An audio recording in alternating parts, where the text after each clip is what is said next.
What's up, everybody? Andrew Taylor here. Today we have a special guest, Charles Keller.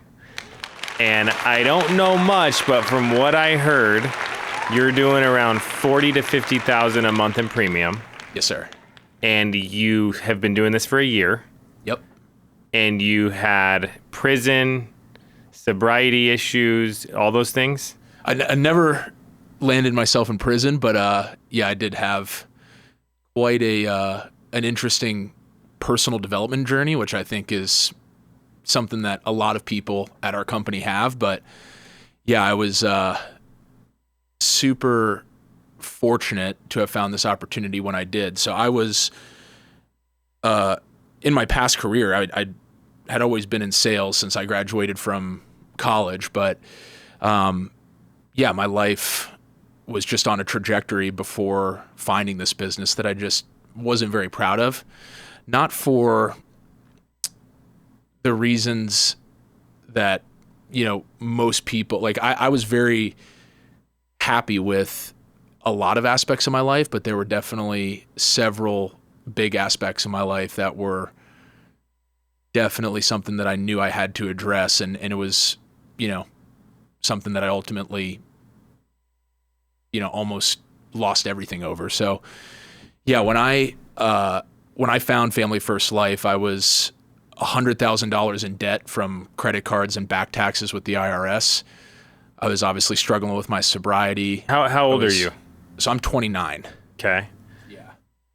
So yeah, my 20s, you know, it's funny. It's almost ironic that we're here in Vegas because I came up to Vegas all the time when I was living in Scottsdale. When I graduated from Arizona State, yeah, I came up here multiple times a year. I got, you know, screwed up all over this city. So it's kind of funny. I was like walking through the Bellagio last night and I was looking around. I was like pretty, you know, it was pretty surreal to be walking around Vegas. So I don't want to cut you off, but I just want to go over a few of these things. You're doing well. You're making 150 grand a year.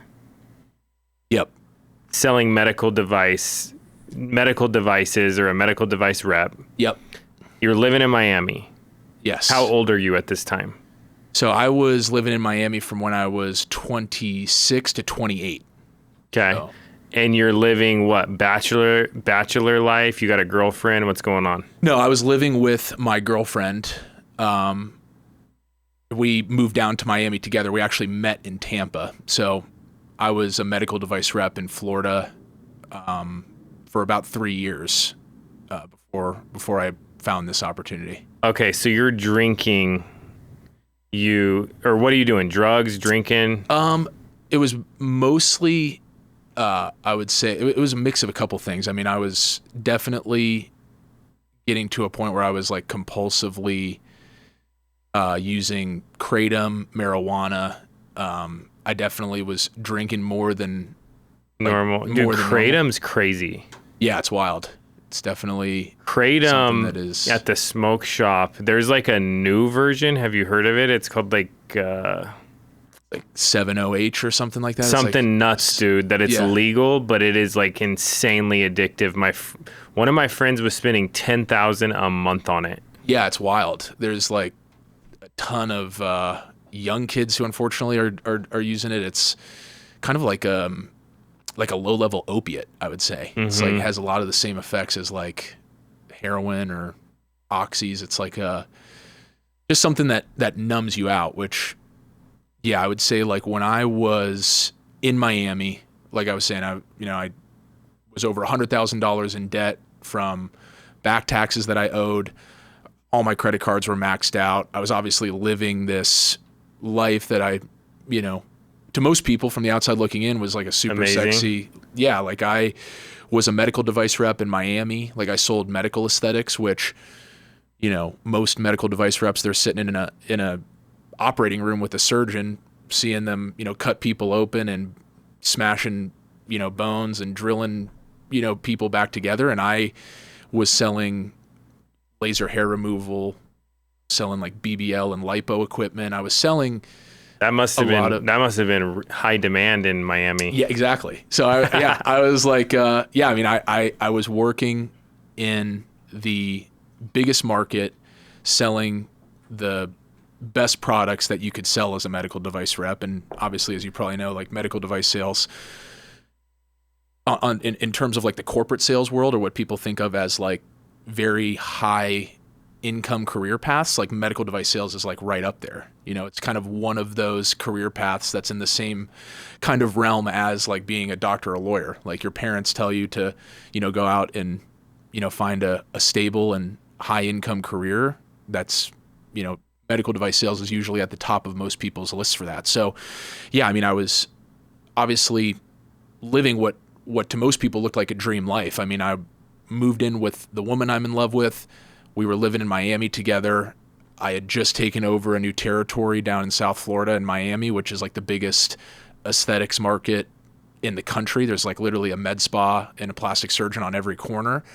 And I was getting a lot of like what I called psychological compensation, which I think is something that's super common in corporate I've America. never heard that, but explain that.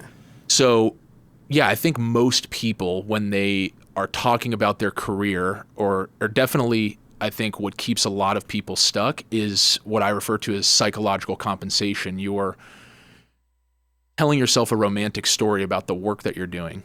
And one of the things that I always like fundamentally understood was that a job is just a means to an end. Like how you make money is something that should not be stressful, ideally, right? And I think that's unfortunately what most people struggle with when it comes to their job, is that they're not fulfilled by the work that they're doing. And it's not necessarily the work itself. It's the fact that their life and their work are at odds with one another.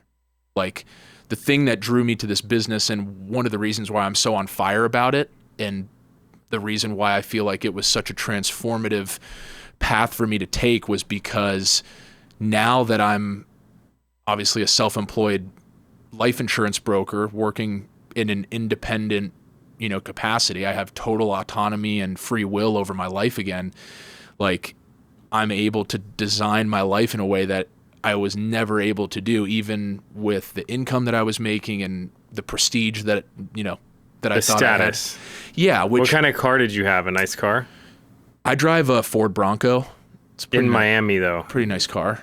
Yeah. When I was in Miami, I was driving the Ford Bronco too. I still have it. It's a 2024 Ford Bronco. Nice. Which, you know, it's a cool car. Yeah. I mean, I had a nice lifestyle. My rent, which, you know, we lived in a really expensive building. I definitely kind of stretched us to like our limits in terms of like when we got moved down there and set up, like our rent was like $5,300 a month all in. So like, yeah, you're paying for the Miami lifestyle. You're obviously surrounded by nothing but distractions, which I think when you're on the come up and when you're building your career, you know, Miami is more of a place that you go when you've already made your millions. I think when you're young, hungry, and trying to build something, it was just not a conducive environment for what I was trying to do. And definitely once I started in the life insurance business, I mean, the discipline of showing up every day and putting in the work of that first 60, 90, 120 days, you know, it was definitely a challenge. But fortunately for me, I mean, I had an incredible support system. You know, I had a really strong why, which I know a lot of people in this business, that's really, I think, the biggest thing that most people have to develop. And I kind of have a different viewpoint on the business, I would say. Like, you know, we've seen a ton of people who have come in and found success from all different walks. And I know there's a huge emphasis on culture and leadership. And, you know, you hear people talking about how it's like a copycat business or like a copy paste business. Like you just plug into the systems and you can find success, which I think in general is true. Like teaching someone a sales script and showing them how to like track their business and buy leads and ultimately develop the habits that you need to have in order to consistently produce at a high level. I think that is all, of course, teachable, but I don't think that this is a copycat business at all. Like, I think every single person, and it was definitely evident, you know, listening to people's stories at Ignite, like, I feel like in order to succeed as an independent life insurance broker and with the incredible model that we have here at FFL, I think it's truly something where every single person who is in this business is walking a completely different path.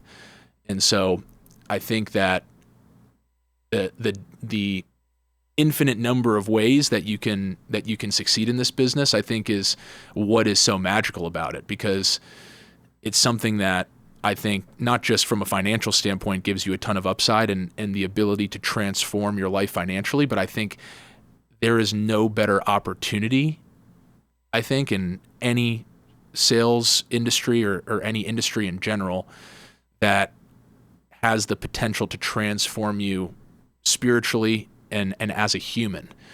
Yeah. I say that all the time, because when you grow up, where do you go meet people that are going to have a good influence on your life? And when you get into this industry, most people have the same goals. Right. And it's really awesome to be around like-minded people that want to do good and do more. And it's Totally. very... Yeah. And just like, I would say just the transformations that you see, I think They're crazy. are incredible. Like, you've obviously, been around since the very beginning, and I can't even imagine from your perspective and from your vantage point in the seat that you're sitting in, getting to see all of the success stories. And you see people who come in and they're downtrodden, they're, in a really tough situation in their personal and financial life, and then they come into this business, and because they were at the right point in their life when they found this opportunity, they took it, they ran with it, and now, like, you see the light come back to their eyes, and they speak differently, they talk differently, Yeah. like they show up in different ways for all sorts of people. And that's like been my experience, where it was like, I don't think, I think if I found this business at a different time in my life, It might not have been... It 100% wouldn't have worked. Yeah. Like, I had to have been in the position that I was in, where I was, incredibly desperate and humbled and willing to, like, actually approach it from, a perspective of clear vision. All right. So first of all, you're super smart. Thank you, man. Well, I can tell by talking to you, and also you got a degree at Arizona State. Yep. And what kind of GPA did you have? So I think I finished college with like a 3.4 GPA. I was in like the honors college at ASU, which is, it was definitely like a great college experience. I was good at school because, school obviously is a simulated environment. You kind of get a lot of credit for just putting your best foot forward and, showing great effort, showing respect to your professors. Like, I was obviously always very good with people. So I was able to, like, I was very resourceful too. Like, I think college was really just a test of like how resourceful you are. Like, all of the information's out there. It's like, you just have to tap in with people in your class that, maybe are paying attention more than you. And obviously, like, if you just actually put in, like, that is truly something where it's like, if you put in like an honest effort, like, your professors and, the environment of school, like, is going to reward you. But, I don't use my degree at all for... What was your degree in? My degree was in supply chain management. So, like, supply chain and logistics, which was just a super popular program at ASU. They have like a huge supply chain and logistics program at the business school there. So that was what I ultimately majored in. But, like I said, I think college for me was just more of like a rite of passage into adulthood. It's, I think, more of a social experience than it is like than it is like a professional or... Yeah. Okay. Now, so when did you get into sales? Right after college? Yeah. So I started, actually, I was selling group benefits. So when I first graduated college, I had my life and health license from when I was a college financial rep with Northwestern Mutual. When I was in school, they have like a super popular program for college, kids to come in, get licensed, and the whole model, and they market it very well as like, being a college financial representative. You come in, you work your warm market, you sell policies to like people in your, extended network. And that's how you get your start as a, life insurance producer and financial planner with them, which they're one of the best mutual life insurance companies in the space. I think it was a really interesting peek into the industry, but I didn't even really have the perspective at the time, like I said, to see the full potential. So I had my life and health license already. I went and worked for a small group benefits brokerage in Phoenix. And then when COVID happened, I transitioned into mortgages, which is where I met my upline now, Ryan Manrique. Who's awesome. He's the man. Love that guy to death. He's like one of the best and most solid people you could ever meet. I mean, truly one of my favorite people. But so him and I worked in mortgages together. So that was how I initially met him. And then obviously with like the interest rate cycle, and mortgages is like a very boom bust business. When things kind of dried up in 2022, I made the transition into medical device sales. And I remember when Ryan had came over to Family First with Morgan and started in life insurance. Mm-hmm. And there was probably a 2-year period where, he had been reaching out to me periodically, checking in to see how things were going. He was obviously... And you were waiting to see if it was going to work. Yeah, I completely wrote it off as something that just, wasn't even a viable option for me at the time. It's so funny to look back now and kind of re-examine just like the headspace that I was in. Because when I transitioned from mortgages into medical device sales, it was something that I had a ton of excitement about. Like, moving to Florida, getting to, sell like the most desirable medical aesthetics products that, Did you have like brochures of BBLs that you showed people? Yeah. Like, look how good this device is. Yeah, I had presentations where it was like, success stories. And it's just like girls' butts. Yeah, body contouring, cellulite reduction, like all of the stuff. So it was like, yeah, like I said, like the psychological compensation of like, being a medical device rep and you're selling, $300,000 systems to doctors and plastic surgeons and medical spas, and you get a ton of prestige and accolades for putting big skins on the wall, and it's a very high pressure high performance sales job, I would say, because just the nature of that business and how you get paid, like you could be working on a doctor for a year before, like, the deal cycle was just so much more complex. Yeah, instead of like a couple days you get paid. Right. Yeah, it was like, I was living in Tampa. Did you take them to dinner, or were you allowed to do the whole thing? I mean, that's really where a lot of like the sobriety issues started, was like, there is this culture, not just in medical device sales, but in all corporate sales, I would say, of just like the happy hour culture, drinking culture. You're boozing and schmoozing doctors all day as a medical device rep. Like, that is really the game, is developing relationships, whining and dining, people to obviously move deals forward and to get into a position to, partner with, a practice. That was like the whole game. And I think that's why a lot of people find it, to be a very desirable career path, I guess, is because you get a lot of like perks. Like, I had, all of my gas paid for. I was staying in a hotel like 100 nights a year. So I had like Marriott Gold Elite status. Yeah. Like, I was traveling all the time. I put like 120,000 miles on my car in 2 years. Like, I was driving all over Florida, and I took a great sense of pride in what I did. Like, being, a medical device rep selling what I was selling, like, it's one of the highest desired, I would say, career paths in all of corporate sales.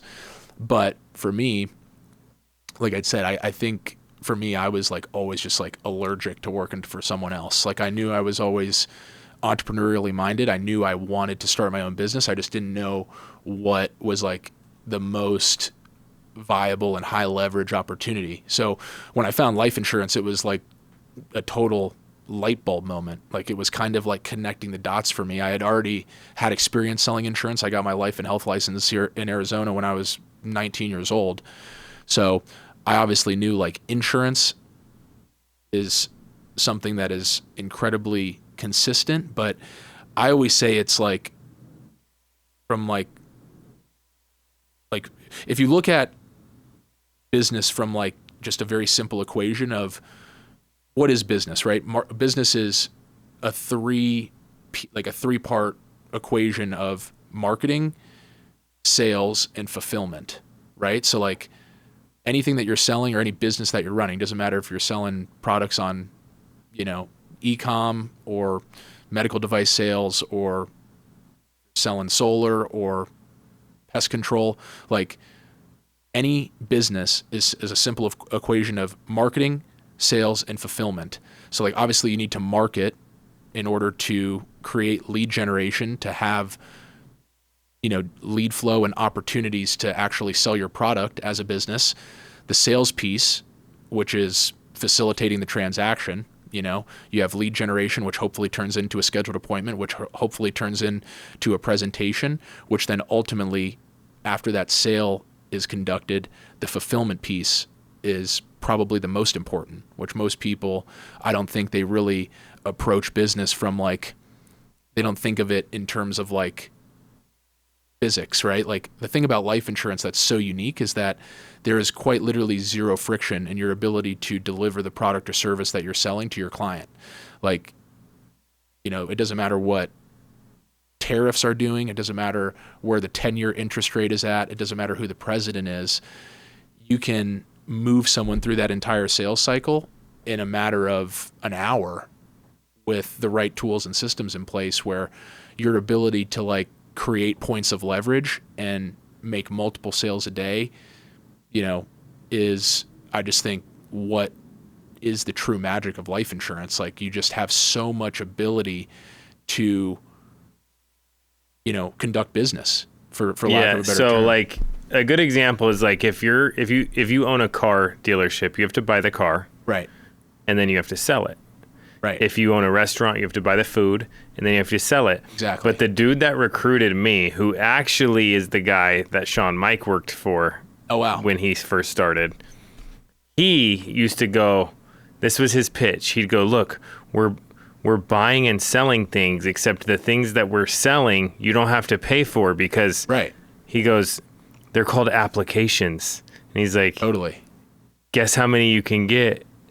Like as many as you want. And then he goes, and guess how much they cost? They're free. Right. They're totally free. Dude. Yeah. I mean, that was like one of the things. And honestly, I'm glad that I had the past experiences that I did. Obviously, all of the personal struggles we kind of discussed just with what I was, ultimately, doing in my personal life, just as a result of being unhappy in my career path. It's like, I don't think most people, like I see a lot of people in this business who, obviously, life insurance and any business that you start as an entrepreneur is a challenge, and there are unique challenges to this business. Mm-hmm. I would say like most people don't even realize like how incredible the opportunity in life insurance is, because they've never worked in another sales job where, you're waiting on installers, you're waiting on financing from the bank. There's so many other variables. But in insurance, it's you don't wait for nothing.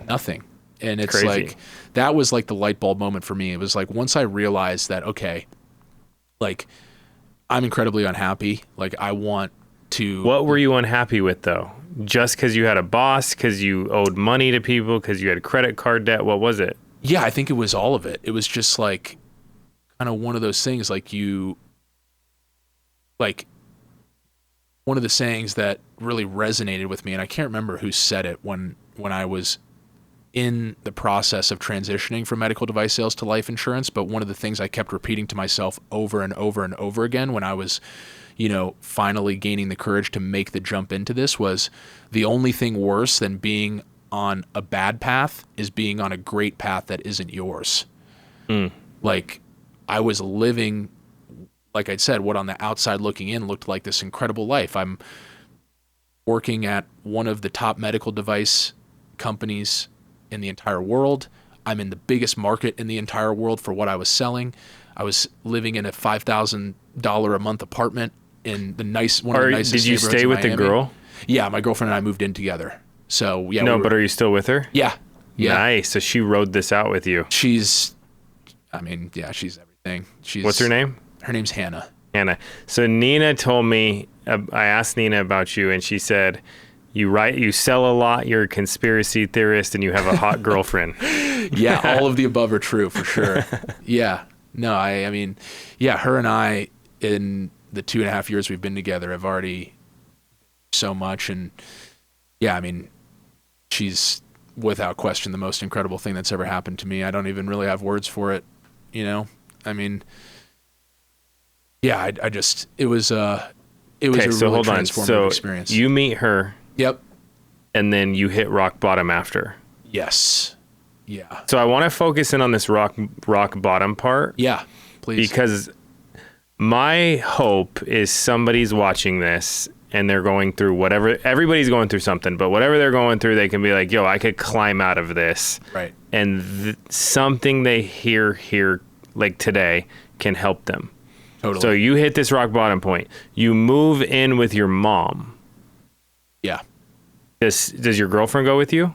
No, I went back to Ohio for like 3 months. And where did she go? She moved back to Tampa. And what'd you tell her? So she obviously wasn't fully aware of how quickly things were crashing down around me when we were living together in Miami. So you weren't telling her? Yeah, which is a whole... Another problem in and of itself. And like I said, I think that's what breeds discontent. I mean, dude, I was a shell of myself. Like, I was waking up every day with chest pain. Like, I couldn't even... Like, I remember just driving to the gym in the morning and just sitting in front of the gym at 5 a.m. waiting for it to open and just, crying in my car because, I was looking at credit card statements with, like I said, over like, I had like $80,000 in credit card debt. I owed the IRS like $30,000 from back taxes from 2024. Like, my life was just a complete mess. So how'd you decide, first of all, how'd you decide to move home with your mom? And second of all, how did that feel? Yeah, I mean, I really didn't have a choice, to be honest. Like, I just finally got to the end of my rope where I couldn't keep doubling down anymore. And so, I had to go home to get some of my financial issues I was having cleaned up. And then, yeah, I mean, dude, it was humiliating. I don't think any man, especially any man with ambition, is happy about having to move back in with their mom for a couple of months when they're 28 years old. But what'd your mom say? I mean, my mom is like... The best. Yeah, I've heard you talk about your mom, so I know you'll definitely resonate with this. Like, I mean, yeah, like I said, I feel so incredibly fortunate because I don't... Like, this transformation that I've had and being on the path that I am now is just, like, surreal because, yeah, I mean, without Hannah and my mother and just the love I have around me, like, I don't know if I would have, like, really made it through, or maybe I'd still be out using and not on the path that I'm on now. So, like, yeah, I mean, my mom is just the greatest. Just said come on home and she was stoked. Yeah, she's like didn't want me to leave either. Like, my mom... You have siblings? I have 3 younger sisters. Yeah. Oh, damn. Yeah, but only 2 of them are on my parents are divorced. My dad is remarried and has a 5-year-old and a 7-year-old, which is pretty crazy. Wild. So yeah, my dad, I have 2 younger half sisters who are like way younger. And then my sister Lily is 27. So she's 2 years younger than me. And we like grew up together with my mom. So, so you move home, you're trying to decide what to do with your life. You're living with your mom. Yep. And life insurance is an option. Yeah. It was already like my full-time thing at this point. Okay. So you already started. Yep. Yeah. I had already been full-time in life insurance for about 7 or 6 months when I moved back home to Ohio. So I quit my... You just were you not making enough to get out of the hole, or what was it? Yeah, it was just... And you were just starting, so you were figuring everything out? Yeah. Like, my first full year in the business, 2025, I issued paid $230,000. And, like, just with the lifestyle I was living, I mean, like I said, our rent in Miami was like $5,300 a month all in. I mean, dude, every time I left the house, I was spending $100 in Miami. Like, it's just insane. It's like living in Manhattan, right? It's like super, super expensive. So yeah, I mean, I was able to, stop the bleeding a little bit, but I was still moving backwards. Like, I literally remember buying my first veteran lead packs using like buy now, pay later services. Like I was using Affirm, Klarna, Afterpay. Like I literally didn't even have the room on my credit card to pay for like a lead pack. And so, yeah, I had a long way to go, and I still, have been resetting my life, and I've been fortunate that I've had an incredible first half of this year. But yeah, like I moved home for the simple fact of like, I really didn't have a choice. Like I couldn't even afford to put a deposit down on another apartment, When did you start? Did you get sober? Did you just stop using Kratom? What'd you do? Yeah, so I got sober. I haven't had a drink in almost 2 years, but I was still consistently relapsing with like Weed. Kratom and weed. Yeah, just numbing, just like numbing to get through the day and just, wanting to feel a little bit of something running through my blood, because I was just like I'm very like high strung type A, like very much like, I'm on fire all the time. So like when Do you drink coffee?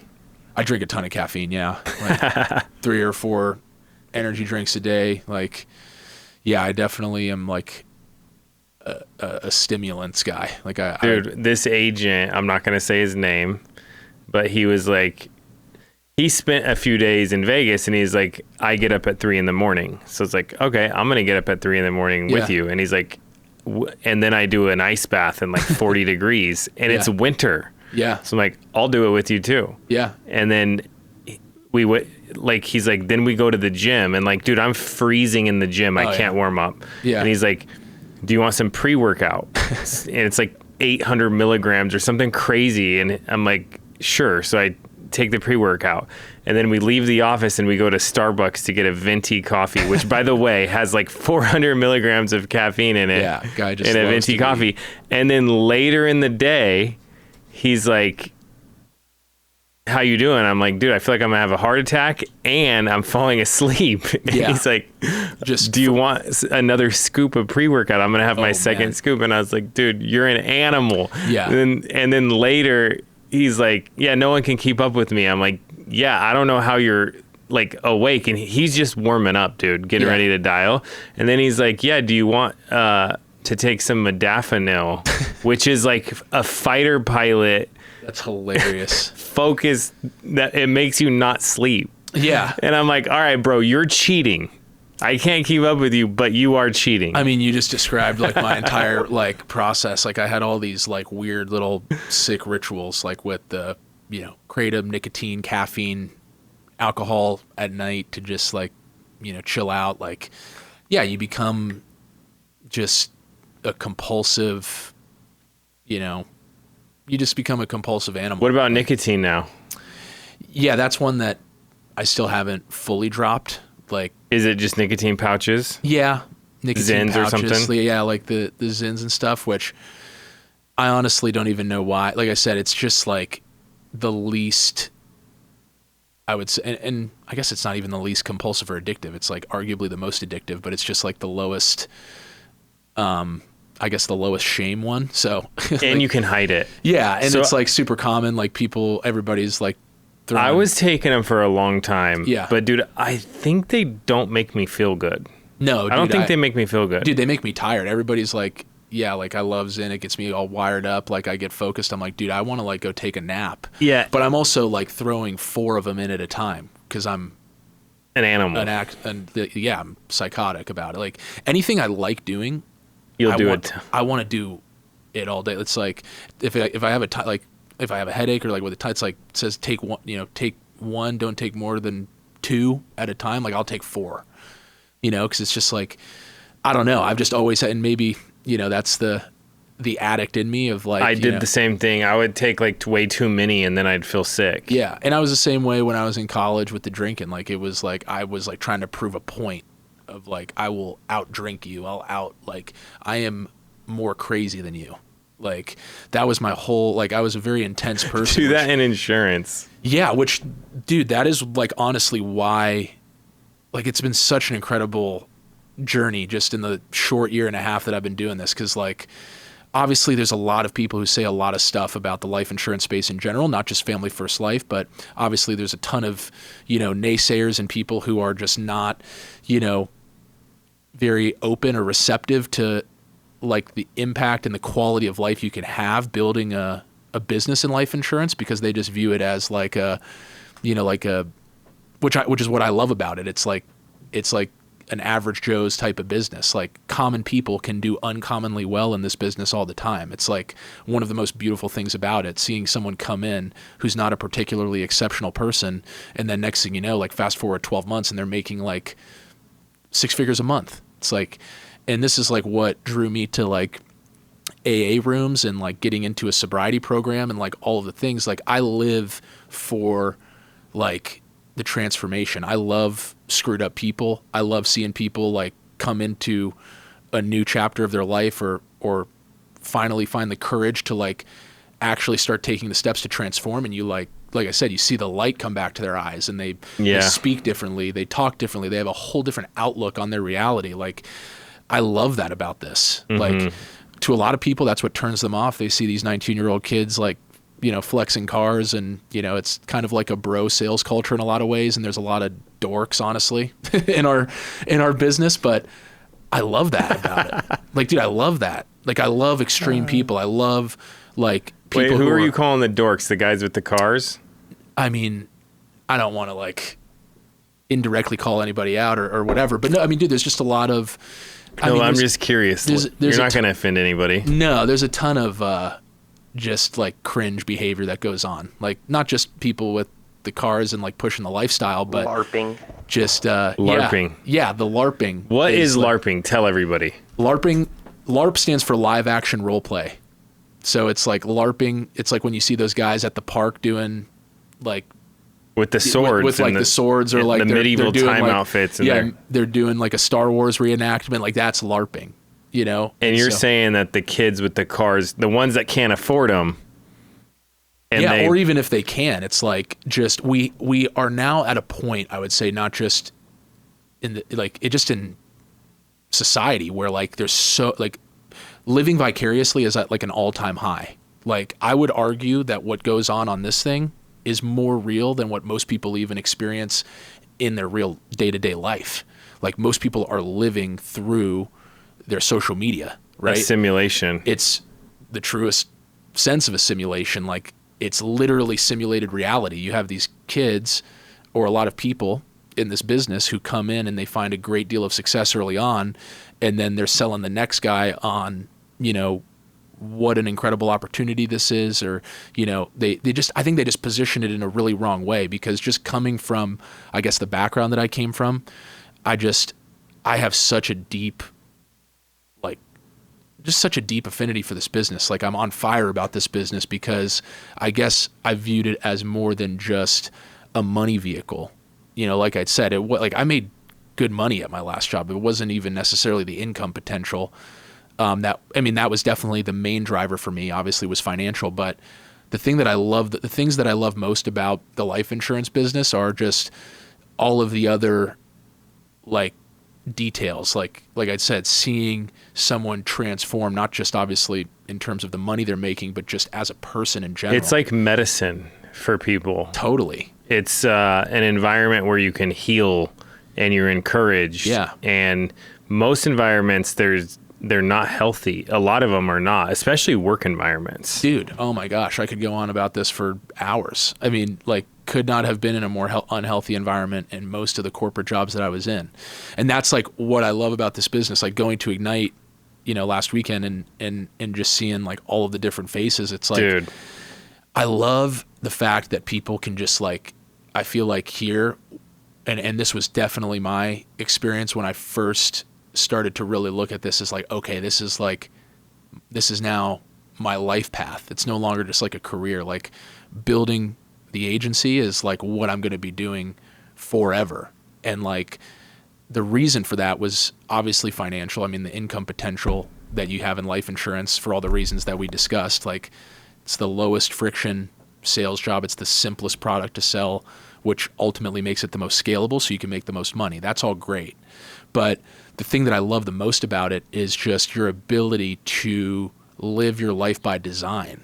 And that's why I always say, like, I don't think people always say this is like a copycat business or like it's a plug and play system. Like, I think that is like the exact opposite of what it is. Like, every single person who you saw walk across that stage last weekend had a completely different story and life path that led them here.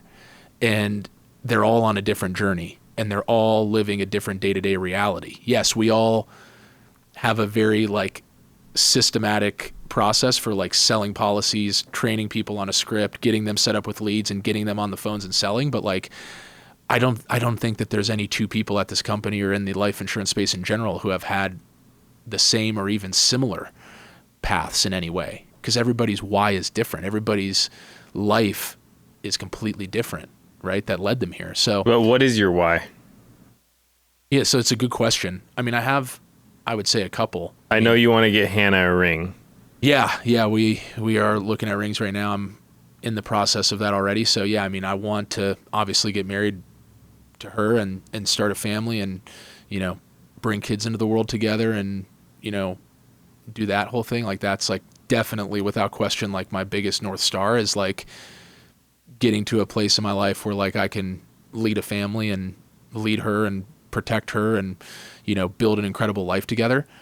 That's definitely my why. And then also, which obviously this is something you hear probably every week when you do these interviews. Take care of your mom. Yeah, my mom. Let's go. Like, dude, my mom is, like I said, just, you know, it's hard not to get emotional talking about her because it's like just amazing, you know? And because I've heard you talk about your mom a lot, you know? Like, I know she was like a bartender and like, did everything and then some to with like all odds against her. Totally. Yeah. Like same thing with my mom. Like my mom, you know, when my dad went into treatment and then my parents got divorced, my mom moved my sister and I back to Ohio, and just, dude, looking back, it's so amazing. Cause like, you know, like when you get to be an adult, and obviously you're a parent now. So it's like, you see it from a whole different vantage point now of like, holy crap. Like, I just can't even, like, you have such a deeper appreciation for all of the things that your mother did for you. Cause it's just like, dude, I can't even believe like how blessed I am. Like, my mom is just like, not just a top 1% mom, but just like a top 1% human being. Like, anybody who's met her will tell you that. And I know it's the same thing for your mom. Yeah. Like, I can tell just by how you talk about her. Yeah. And obviously just like, you know, how much of an effect it's had on you and seeing you as a father. Like, dude, that's like for sure what drives me. Like, just, yeah, being able to take care of her. You know, she was here this weekend. It was my stepsister's 21st birthday.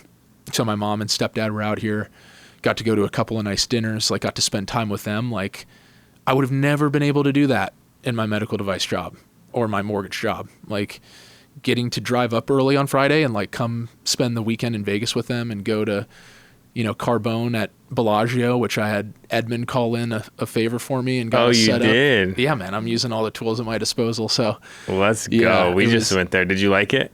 Yeah. Carbone's like phenomenal. Obviously, it's like awesome. But yeah, it was just like so surreal because like so many aspects of my life have changed. You know, it's but like, freedom being dude, my whole thing was always freedom. It was not money. 100%. It was, I don't want to be told when I have to do something. Dude, like I said, I'm like allergic to working for someone else. Like, I just couldn't do it. Like, it wasn't even, obviously, I think anybody who says that they don't get into life insurance for the financial aspect is lying, because obviously you see how much money you can make doing this and how high leverage of a business it is, obviously. But yeah, for me, it was like, I wanted to be able to just like exercise free will over my life. Like, if I want to go, like, my mom take your mom to Carbone. Yeah, take my mom to Carbone, or just like do the things that I wanted to do. Like, exactly what you said. Like, for me, it was just like being able to like create something that was mine, and I had full autonomy and freedom and discretion over my life. Like,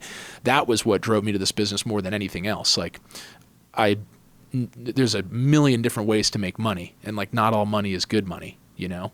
Like, if you know, if you can make, if you don't get to see your kids and you make a bunch of money, that ain't good money. Dude, I saw this all the time in medical device. It was like, dude, there were people who made 7 figures a year, but it's like, if someone can tell you where to show up, what time to be there, what to wear, and how to act, Like, I don't care how much money you make. Like, you're not a wealthy person by any measure. Like, every single weekend, like, I saw it up close and personal. Like, directors at my company, you know, all of the leadership at my company who were all making over $500,000 to $1 million a year and leading, you know, regions and sales teams and, you know, the medical technology space. Like, obviously, all things being equal, like, that should be a pretty awesome life.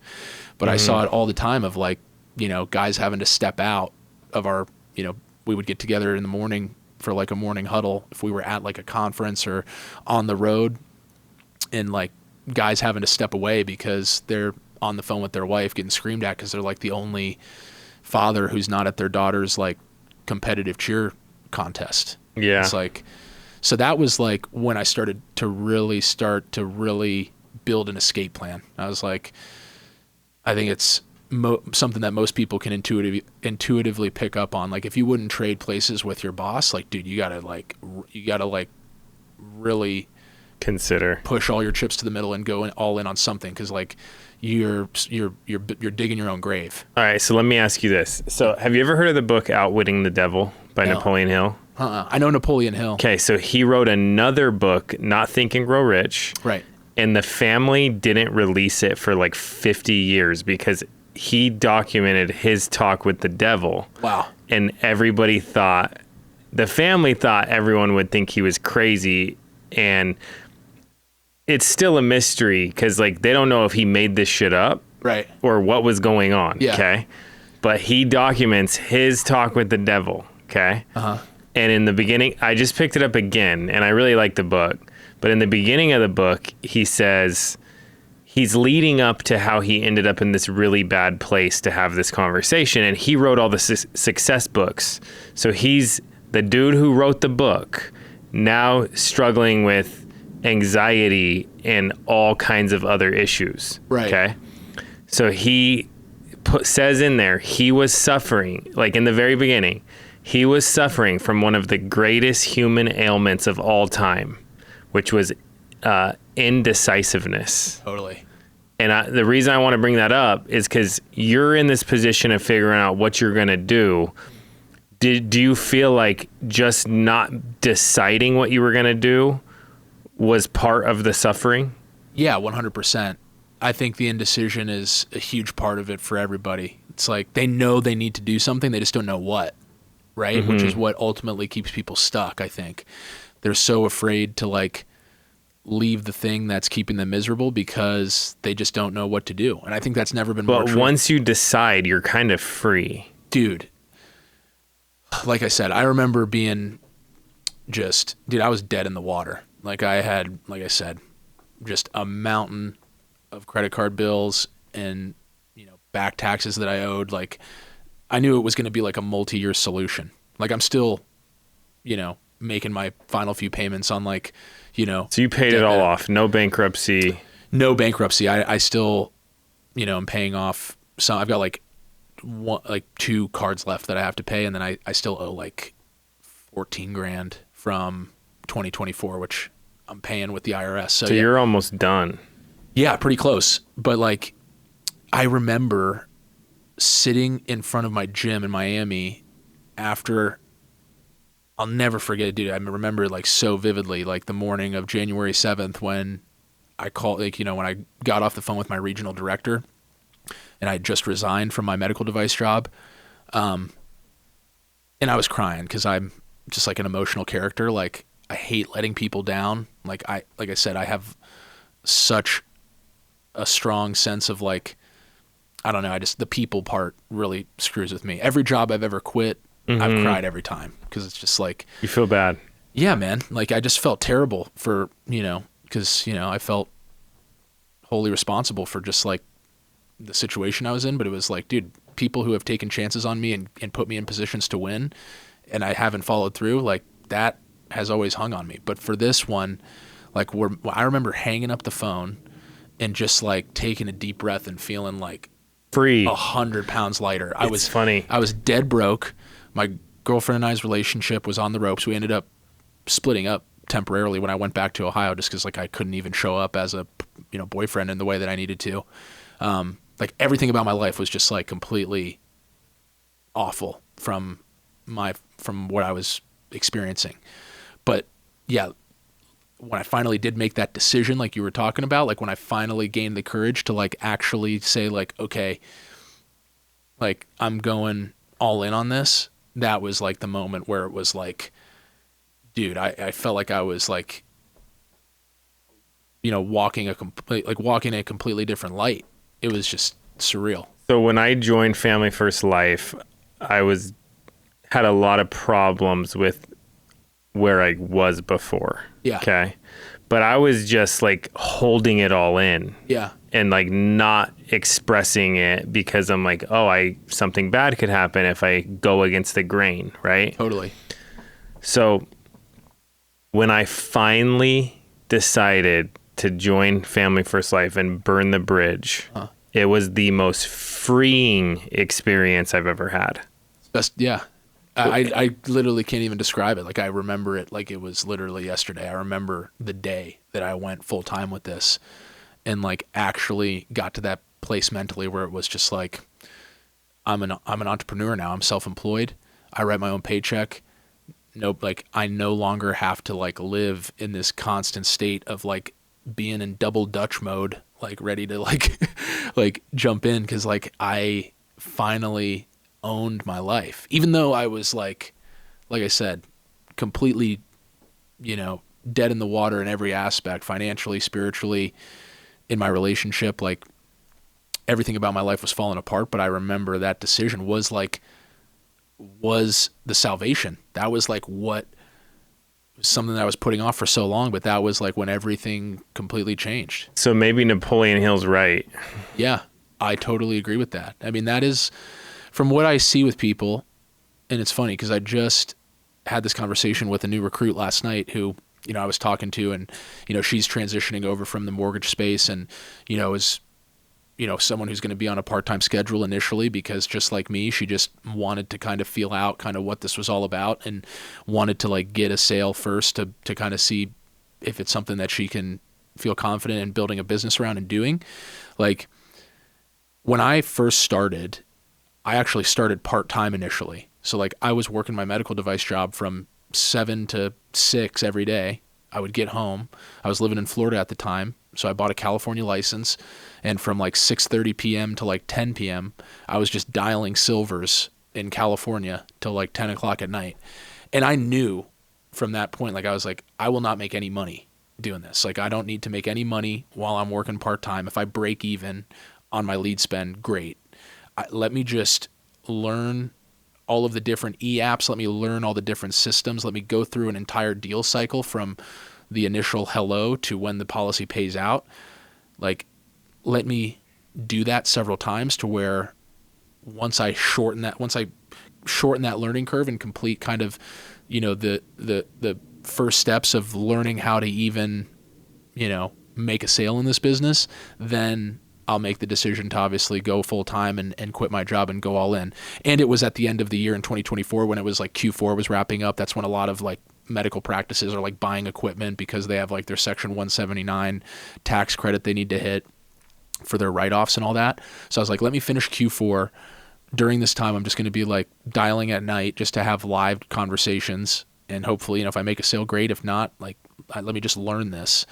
And so the conversation I was having last night with this girl was like exactly that, like just framing the expectations of like, there's no schedule that you're going to commit to, kind of like how I was saying before, like we harp on the structure and like, oh, it's a plug and play system. You just got to, plug in with people, which I think to an extent is true. Like obviously it's kind of a monkey see, monkey do type of business in that sense. The best way to learn is to just obviously observe a high producing agent and just, pick up on what they're doing.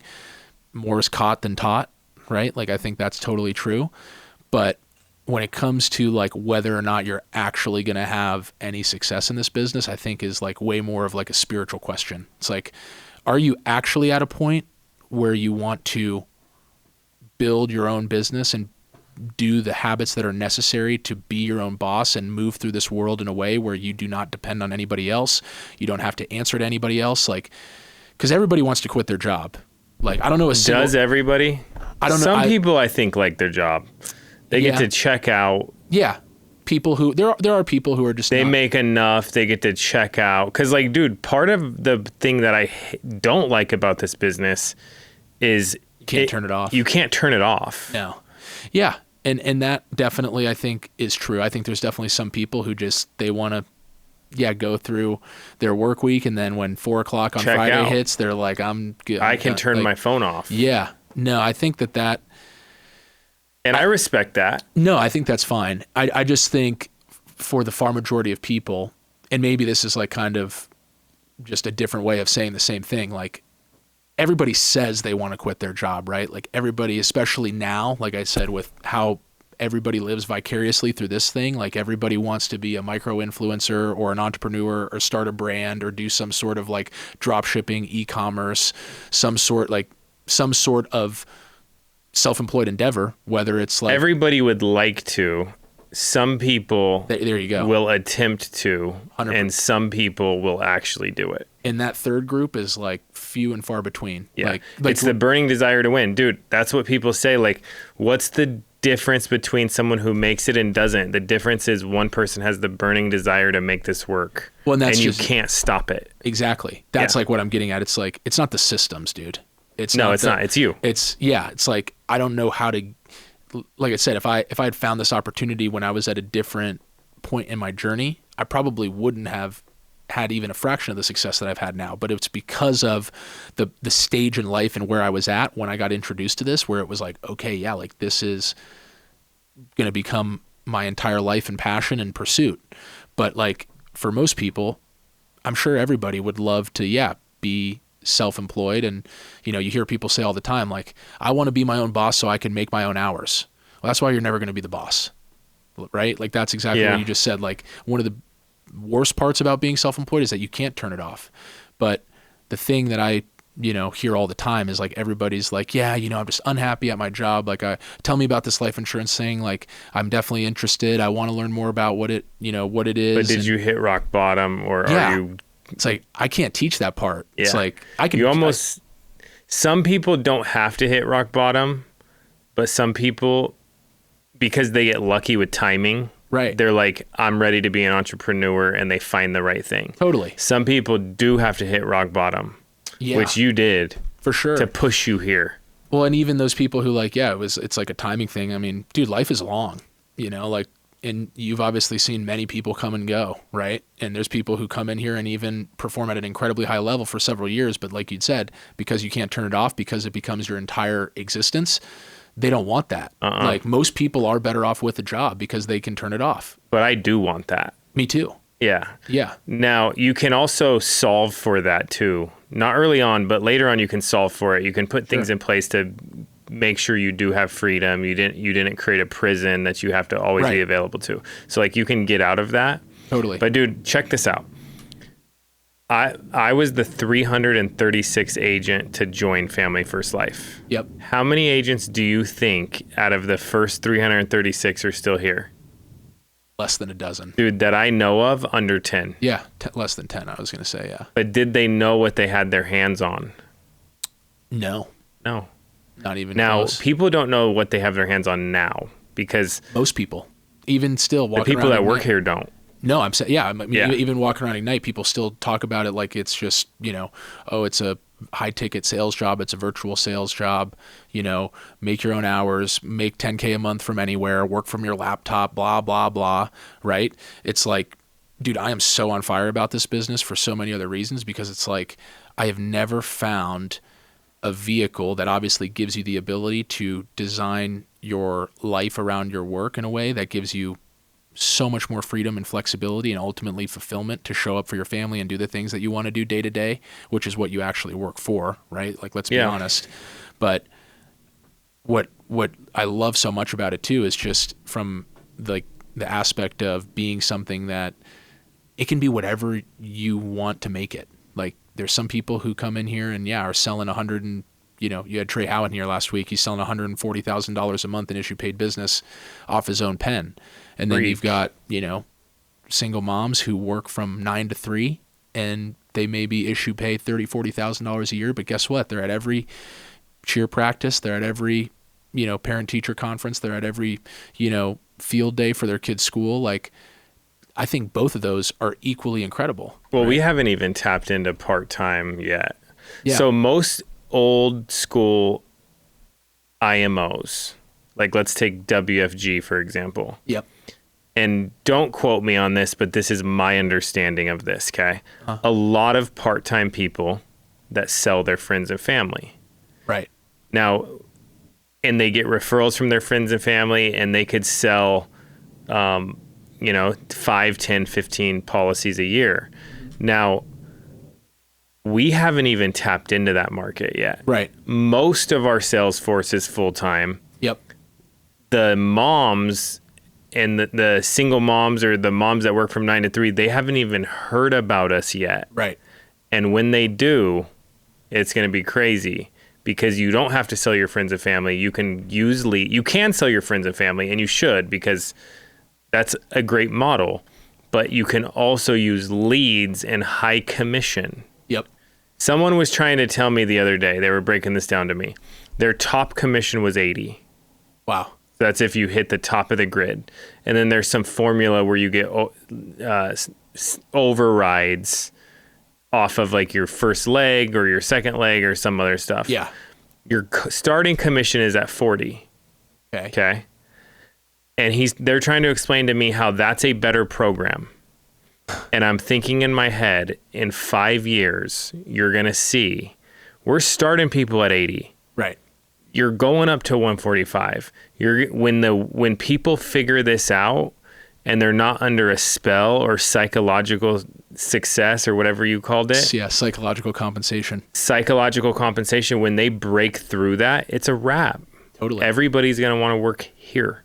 It's the greatest gift and opportunity hiding in plain sight for most people. They just have no idea that it even exists. Like I said, I just started to think clearer the more that, hitting rock bottom definitely gave me the perspective of like, okay, work is just a means to an end. Like, how you make money is ultimately something that only serves the purpose of giving you the resources that you need to focus on all of the other things that you're passionate about, right? I don't think anybody's passionate about life insurance. I certainly wasn't passionate about selling medical devices, even though I, lived that, kind of simulation for a long time. The things that you're passionate about are like taking care of your family, starting a YouTube channel with your son. You doing saw animals. that? Yeah, bro. I follow all your cycles. You're the man. You're killing it, man. I'm trying.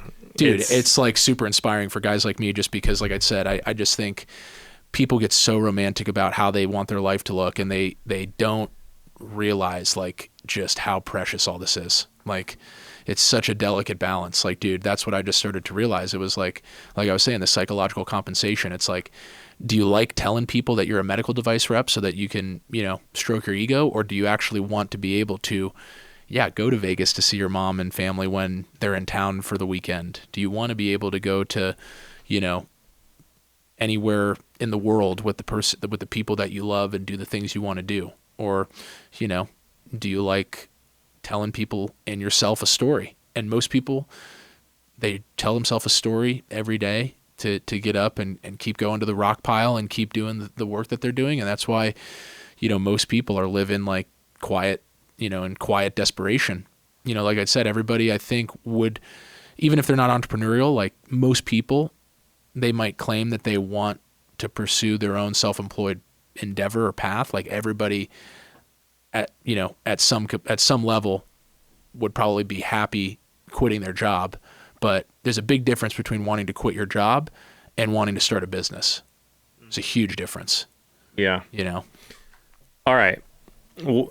This is the reason I want to go through all this up front, is because I think this has everything to do with being, like, what you're talking about has everything to do with being successful in insurance. Mm-hmm. But I do want to get into some things that are at substance of selling life insurance. Totally. And the thing that this is interesting to me, do you use lead vendors or do you make your own leads? So I am running my own campaigns. So we have an ad partner who builds out an automated lead system for you from start to finish. Same one that Eli's on. Okay, so this is Logan. Yeah. That freaking no one can get a hold of because he's so busy. He's like the most in-demand, like, marketing guy in the life insurance world right now. It's crazy. Well, hats off to him, because most lead companies, they don't stop taking business and they sacrifice quality. Exactly. And then it's just like a burn and churn type of thing. No, it's been transformative. I mean, dude, they're like, as long as they allow me, like, I'm going to be partnered with them. It's completely transformed. Now, what if you didn't have it? Does that mean you can't be successful? No, I didn't have it. And I was still, I mean, I paid $40,000 my second month in the business off of aged vet leads and using a dialer and just making 400 to 500 dials a day. Like, I think that is definitely, there's like I said, there's infinite number of ways to cut this pie. Like, you can do it all kinds of ways. You see people who only do inbounds. Who only do inbounds now. Like, the inbounds thing is crazy. Guy in here, last month, $40K. Incredible. Inbounds only, he's never dialed. The inbounds thing is insane. Dude, several lead vendors have called me and they're like, bro, our orders are down because everybody's going to inbounds. It's amazing. Dude, and I'm like, dude, that's all. Yeah, we did that. Just in the short year and a half that I've been doing this, dude, it's like insane to watch how much like just the lead generation aspect has changed. Like, when I first started, everybody was running like what it used to be called CRM Store. Now it's Goat Leads. Mm-hmm. It's an old FFL guy I know that you know runs that lead company. That was like the highest quality lead vendor, I would say, like when I first started. So I was, veterans were super hot when I first started. Like, and now it's changing. Yeah, it's evolving. Shifting. Now, like, every single person, like, if you want to produce $100K a month, like, you have to be on your own campaign. You have IULs. You have to control your lead flow from A to Z. You want to control your data. Like, you don't want to be buying lead lists and, leads from vendors, because ultimately they get resold and, people, end up having a lot of churn in that type of environment, and they have to dial. The other thing is, I want to talk about this. Yeah. Because a lot of lead vendors do resell leads. Okay. Yeah. But like the way Meta works is, if you show interest in something, you get showed 100 times the same thing. Like, I clicked on like a magnesium supplement. Yep. And I got magnesium powder, magnesium oil, magnesium everything, like just over and over and over and over again. So what you have to understand, and please listen to this, your customer will get retargeted now, because retargeting is way too easy, and marketing is so freaking smart now. Yeah. That there's a good chance they will fill out another lead. I've had it happen more times than I can count. Okay. Yeah. So the question then is, how do we solve for this?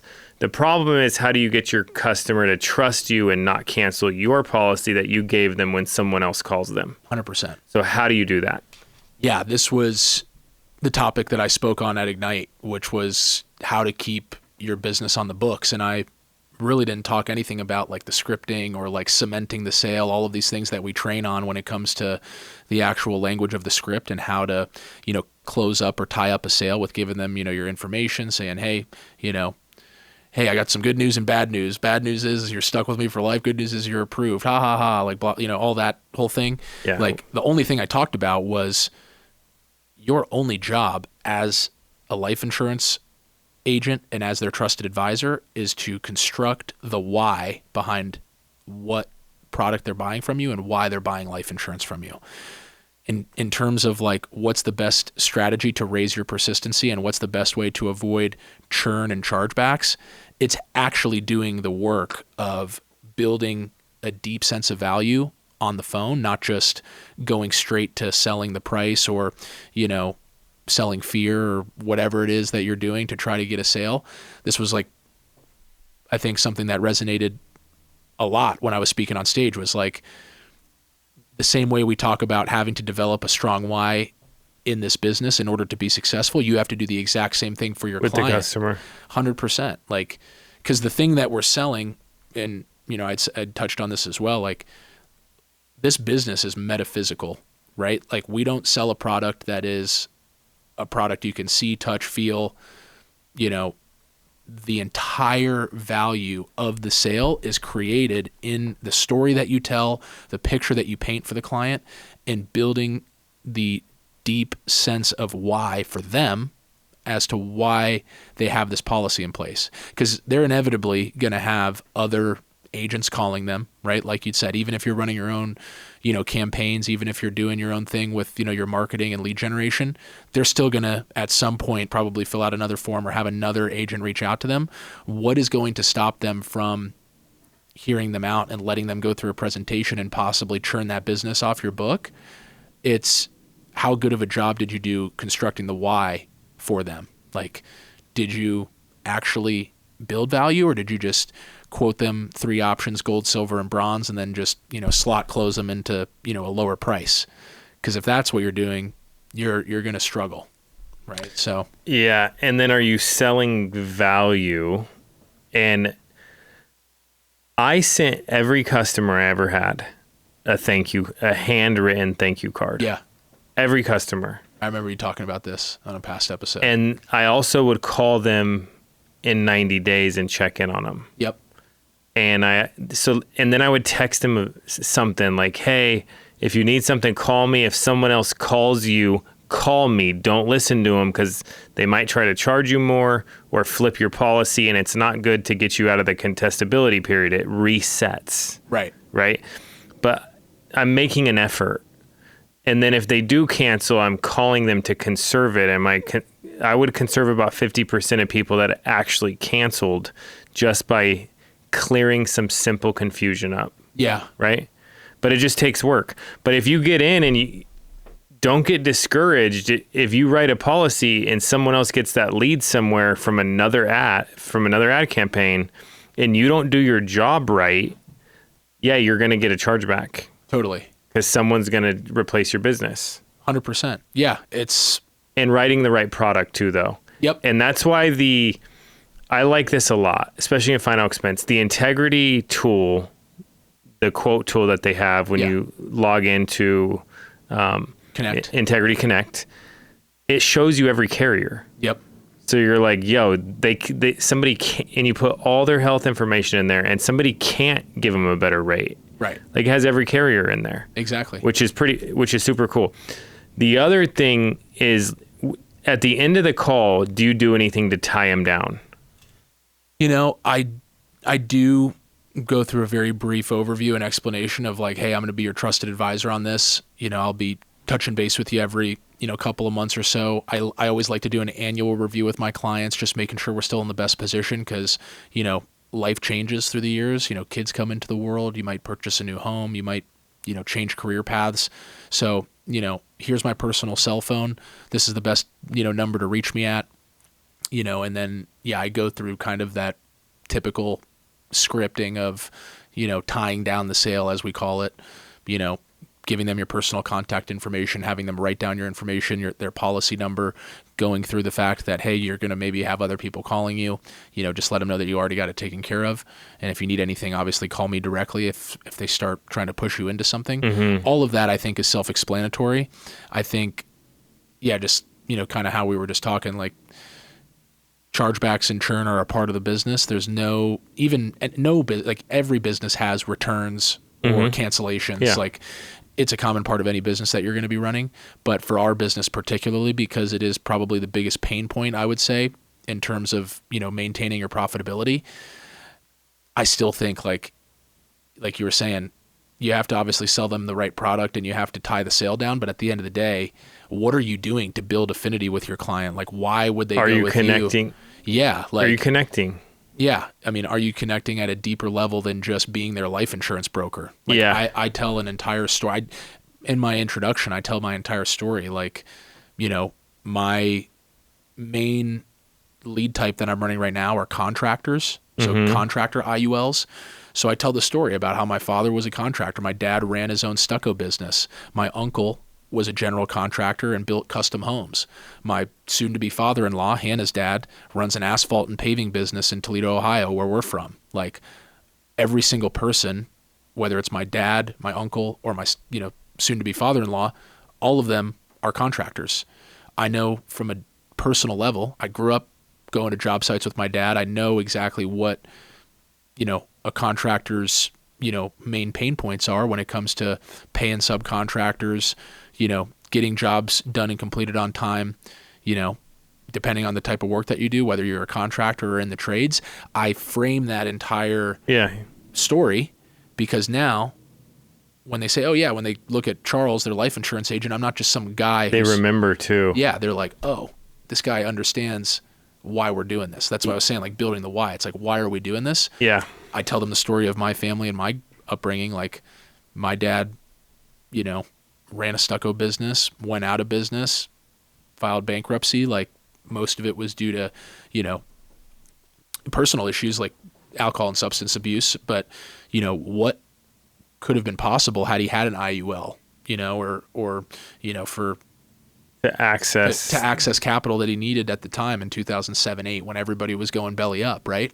So I think telling those stories and validating and creating value and connection, that's ultimately going to be the best defense against, your business churning off the books, because they're going to get called by other people.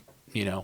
A lot of these people are curious by nature. They're filling stuff out. Like it's bound to happen. You have to build. The other thing is, can you get them another policy for a grandkid, a kid, or someone else in the household? That will make your business stick because now you've helped more than one person. Referrals are huge. Yeah. All right, Drew, while we're talking, can you find that picture, that Forrester's picture for me? From the meeting the other day? Yeah, the one we showed at the meeting. Yeah, one sec. Okay, so I want to talk about I don't think we've gotten into this level of sales training on the call, okay? But we're going to start using Forrester, or on this podcast, we're going to start using Forresters. Do you know about them? Yeah, of course. I mean, I know that they're one of our carriers.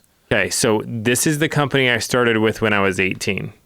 Interesting. And my training was to sell the policy before you even show a price. Okay. Okay. And so I had this little pamphlet and it would go over all of the things you get when you have a policy with Foresters because they're a member-based fraternal company. Okay. So part of their profits go back into their members. I haven't even showed you a price yet. Okay. So to start with, they do millions of dollars every year in sponsorships for members and their families who want to go to college, trade school, or anything after high school you can apply and you can possibly get, which is super cool. Members can get grants for like any charitable things that they do. They do community grants, but this is the crazy thing.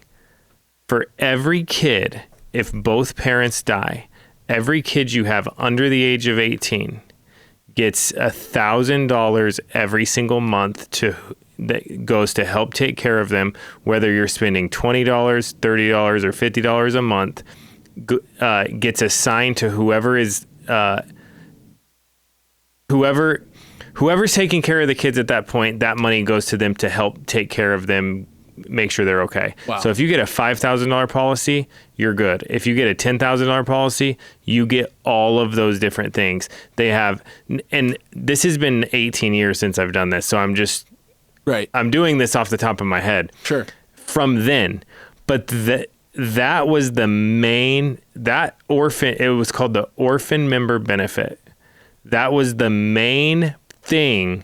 And by the time I got so good at going over these benefits, by the time I went over them, they already were buying. Yeah. Okay. Now, every carrier has this, but do we get into the details and sell them?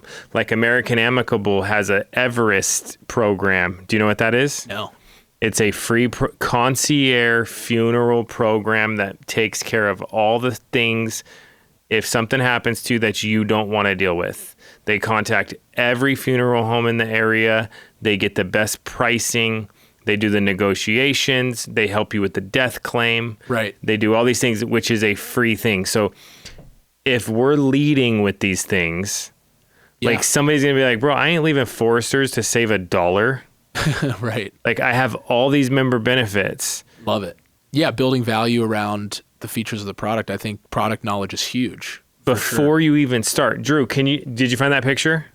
Yeah, you ready? Yeah. So check this out. I don't know if you've seen this. I'm 18 years old. We win the Foresters trip to go to Atlantis, Bahamas. And I worked all year, dude, to write whatever it was, $75,000 with Foresters to go on my first trip outside of, actually, I hadn't even been out of the state. The first time. Oh my gosh.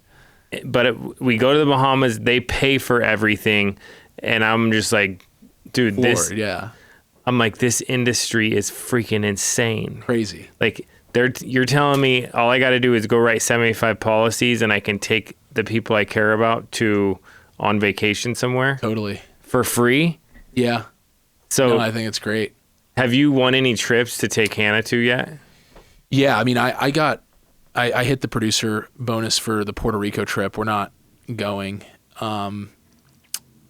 We love to travel. So yeah, I mean, I do love but the thing about it is like, dude, I did so much corporate travel when I was a medical device rep that I'm almost like kind of turned off to it. It's like, dude, if I'm going to take time off, like I love everybody for sure at the company, obviously. And I love spending time with people, but it's like, I would rather check out. Yeah. Like actually do like a proper vacation where it's just like us two on a beach, like spending the time that we don't get to have because we're long distance. Like we just went to Hawaii last month for 10 days. We did Kauai for the first time, which was like a unbelievable experience. Like, so, or skipping out on the Puerto Rico trip, even though I did qualify. That's totally cool. But if you like, every carrier has different trips. Right. So if you want to go to Germany or you want to go to wherever, seeing the carrier forms was like incredible. Yeah. Like watching, Hayden and Nina get to go, and Ryan and Morgan as well, go to like New Zealand with Mutual of Omaha, and like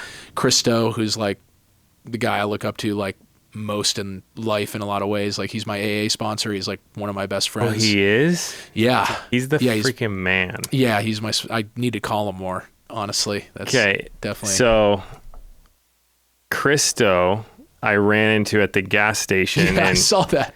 In Arizona. He was filling up a dude with one leg's tank of gas. Like, dude, he said he was doing his good deed for the day. But you can't tell anyone about the good deed for the day. Right. You can't brag about it and go on social media and go, oh, I just did this. No. So but I caught him doing it, which was cool to see. He's the best, dude. That guy just is like an all-time so likable soul. Yeah, he's just like, and then I get in his Lamborghini because I was walking because I was staying at the hotel nearby. Get in his Lamborghini. There's like 3 guns in the back seat. He's crazy. And I'm like, dude, what are you preparing for? He's like, just protecting someone if I ever need to. That's what I was talking about with like the extreme like I love that this business and this place that I'm in, has introduced me to people like that, because I love people who are just, fully them, like guys like Christo are just like 1 in a trillion type of people. And, getting to spend time with him in office every day and sharing an office with him and, having him to look up to as, a friend and, obviously in the program that we're in, it's like surreal. I mean, just every aspect, dude, of like my life since joining this business has been just like more than I could have ever imagined, because I knew that it was going to be something that was going to align with what I was doing, because like I said, I just wanted the freedom. I wanted the ability to like go out and forge my own path and build a brand around, like, the product I'm selling is life insurance, but it's like, this is just simply like the vehicle that's allowing me to do the things that I want to in life now, and being able to like, do the magic of like pulling money into the account so that I can go and do the things that I'm like actually passionate about. Now, are you guys even on the same team? No. See, think about that. Yeah, it's you guys crazy. Ain't even in this.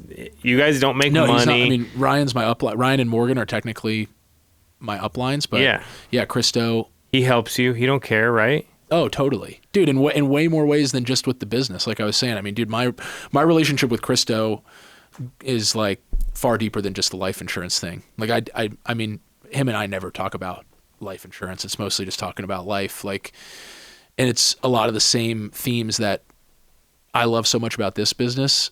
And I don't want to compare like FFL to AA or whatever, but I do. AA's amazing, bro. Yeah, like seeing people's just, like I said, just seeing the light behind their eyes again, like when they get, a sense of themselves back and they can like,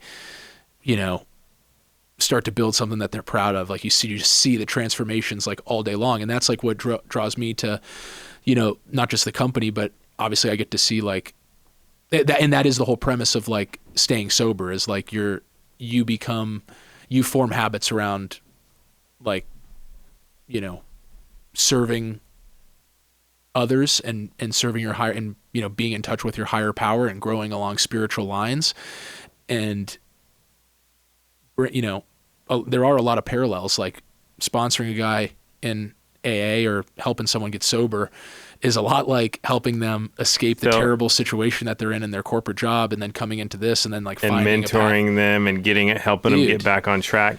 Yeah. Okay. Do you watch Euphoria? No, I'm not a big show watcher, dude. Honestly. Well, the last episode, the AA sponsor, actually, I'm not going to say it because people might not have seen it, but it's a very good story with AA and an AA sponsor. Yeah. And I really enjoyed that. And my friend Ben here goes to AA every day for like since, I don't know, 6 years. Yep. And I grew up with them. And he tells me all about it. I'm like, dude, AA is legit. Yeah. I would want us to be like AA. No, it's I think without question like the most transformative program and the best thing that most people can do. Even if you don't, like I never viewed myself as like a problem drinker, and like I had like we always say in AA, like you don't have a drinking problem, you have like a thinking problem. Like people think AA is like a bunch of guys sitting in a circle just like, telling all, airing out all their grievances, and like it's like a therapy session, which it obviously is at its core. It is like kind of a, forum for being able to just get around other guys and just get things past your teeth and like be honest and like talk about the things you're struggling with, because the whole premise of AA started back in the 1930s when two guys, it was a stockbroker and a doctor, realized that by talking, like they both couldn't stop drinking, and that by talking to each other they were able to stop. And they went around to drunk wards all throughout the country, like finding people who were hopeless alcoholics and people who, because it was like a relatively new thing, like all of this compulsive drinking was not something that, people had viewed as a problem yet. And and smoking. All of it. Yeah. Right. It's like, you go around to these people and they would ask the wife of, a guy who was, dying of cirrhosis or was, drinking in a drunk ward and couldn't stop drinking, and asking them if they, asking the wife if they could speak to her husband. And, a lot of times it was met with, the wife saying, hey, yeah, we've tried everything. Like at this point, like do whatever, you got to do. Like, you can talk to him at this point. We've kind of lost all hope. Like, we haven't found a cure. There's no cure for this. Like, we don't know what to do. Like, there's just no path to curing him. And then what they said is like, no, you don't realize, like, by talking to him, he's going to cure us. Right? And by talking about it, somewhere hopefully along the way he gets it. And so that is the whole, it's like a stroke of genius in a sense. Like that is the whole premise of AA, is like by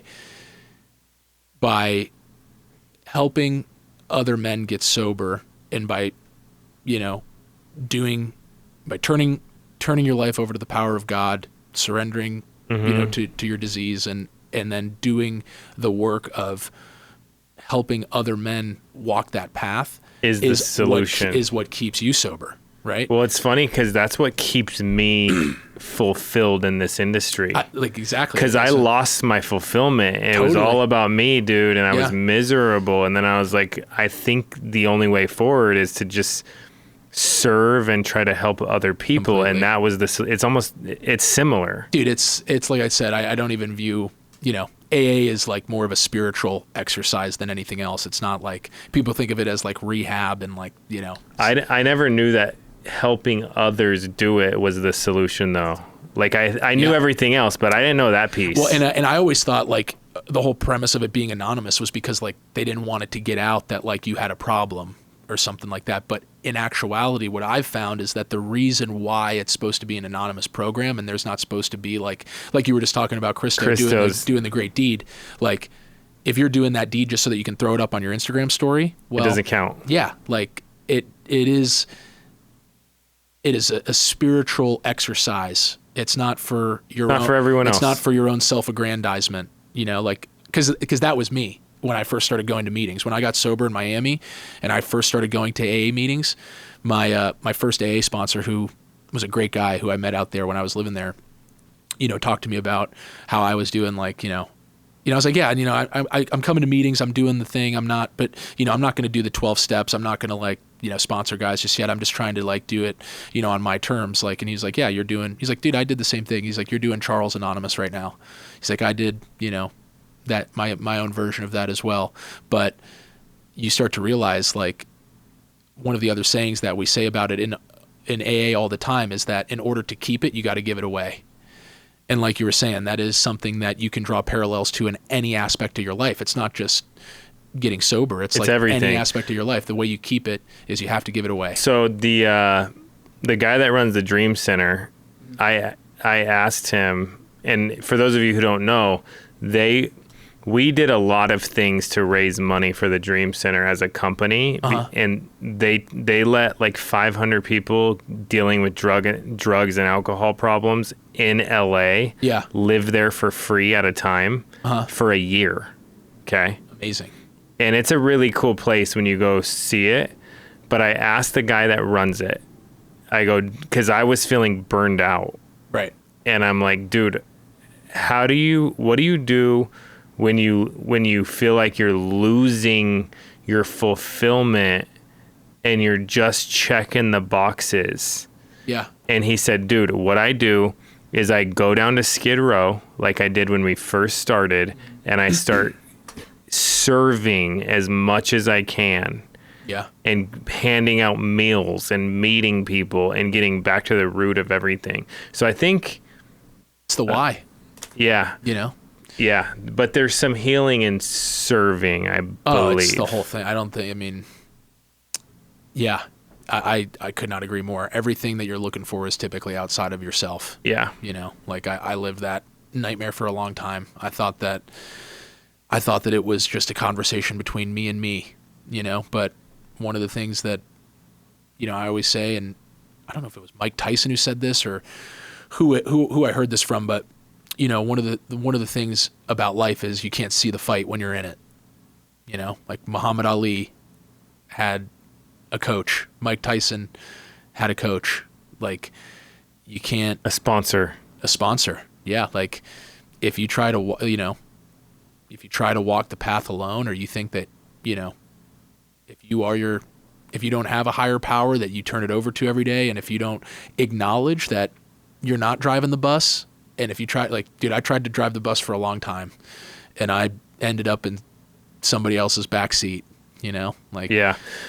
Well, I like this because I believe everybody, like, if you're not dealing with alcohol, you're dealing with something. Anything, right? Yeah.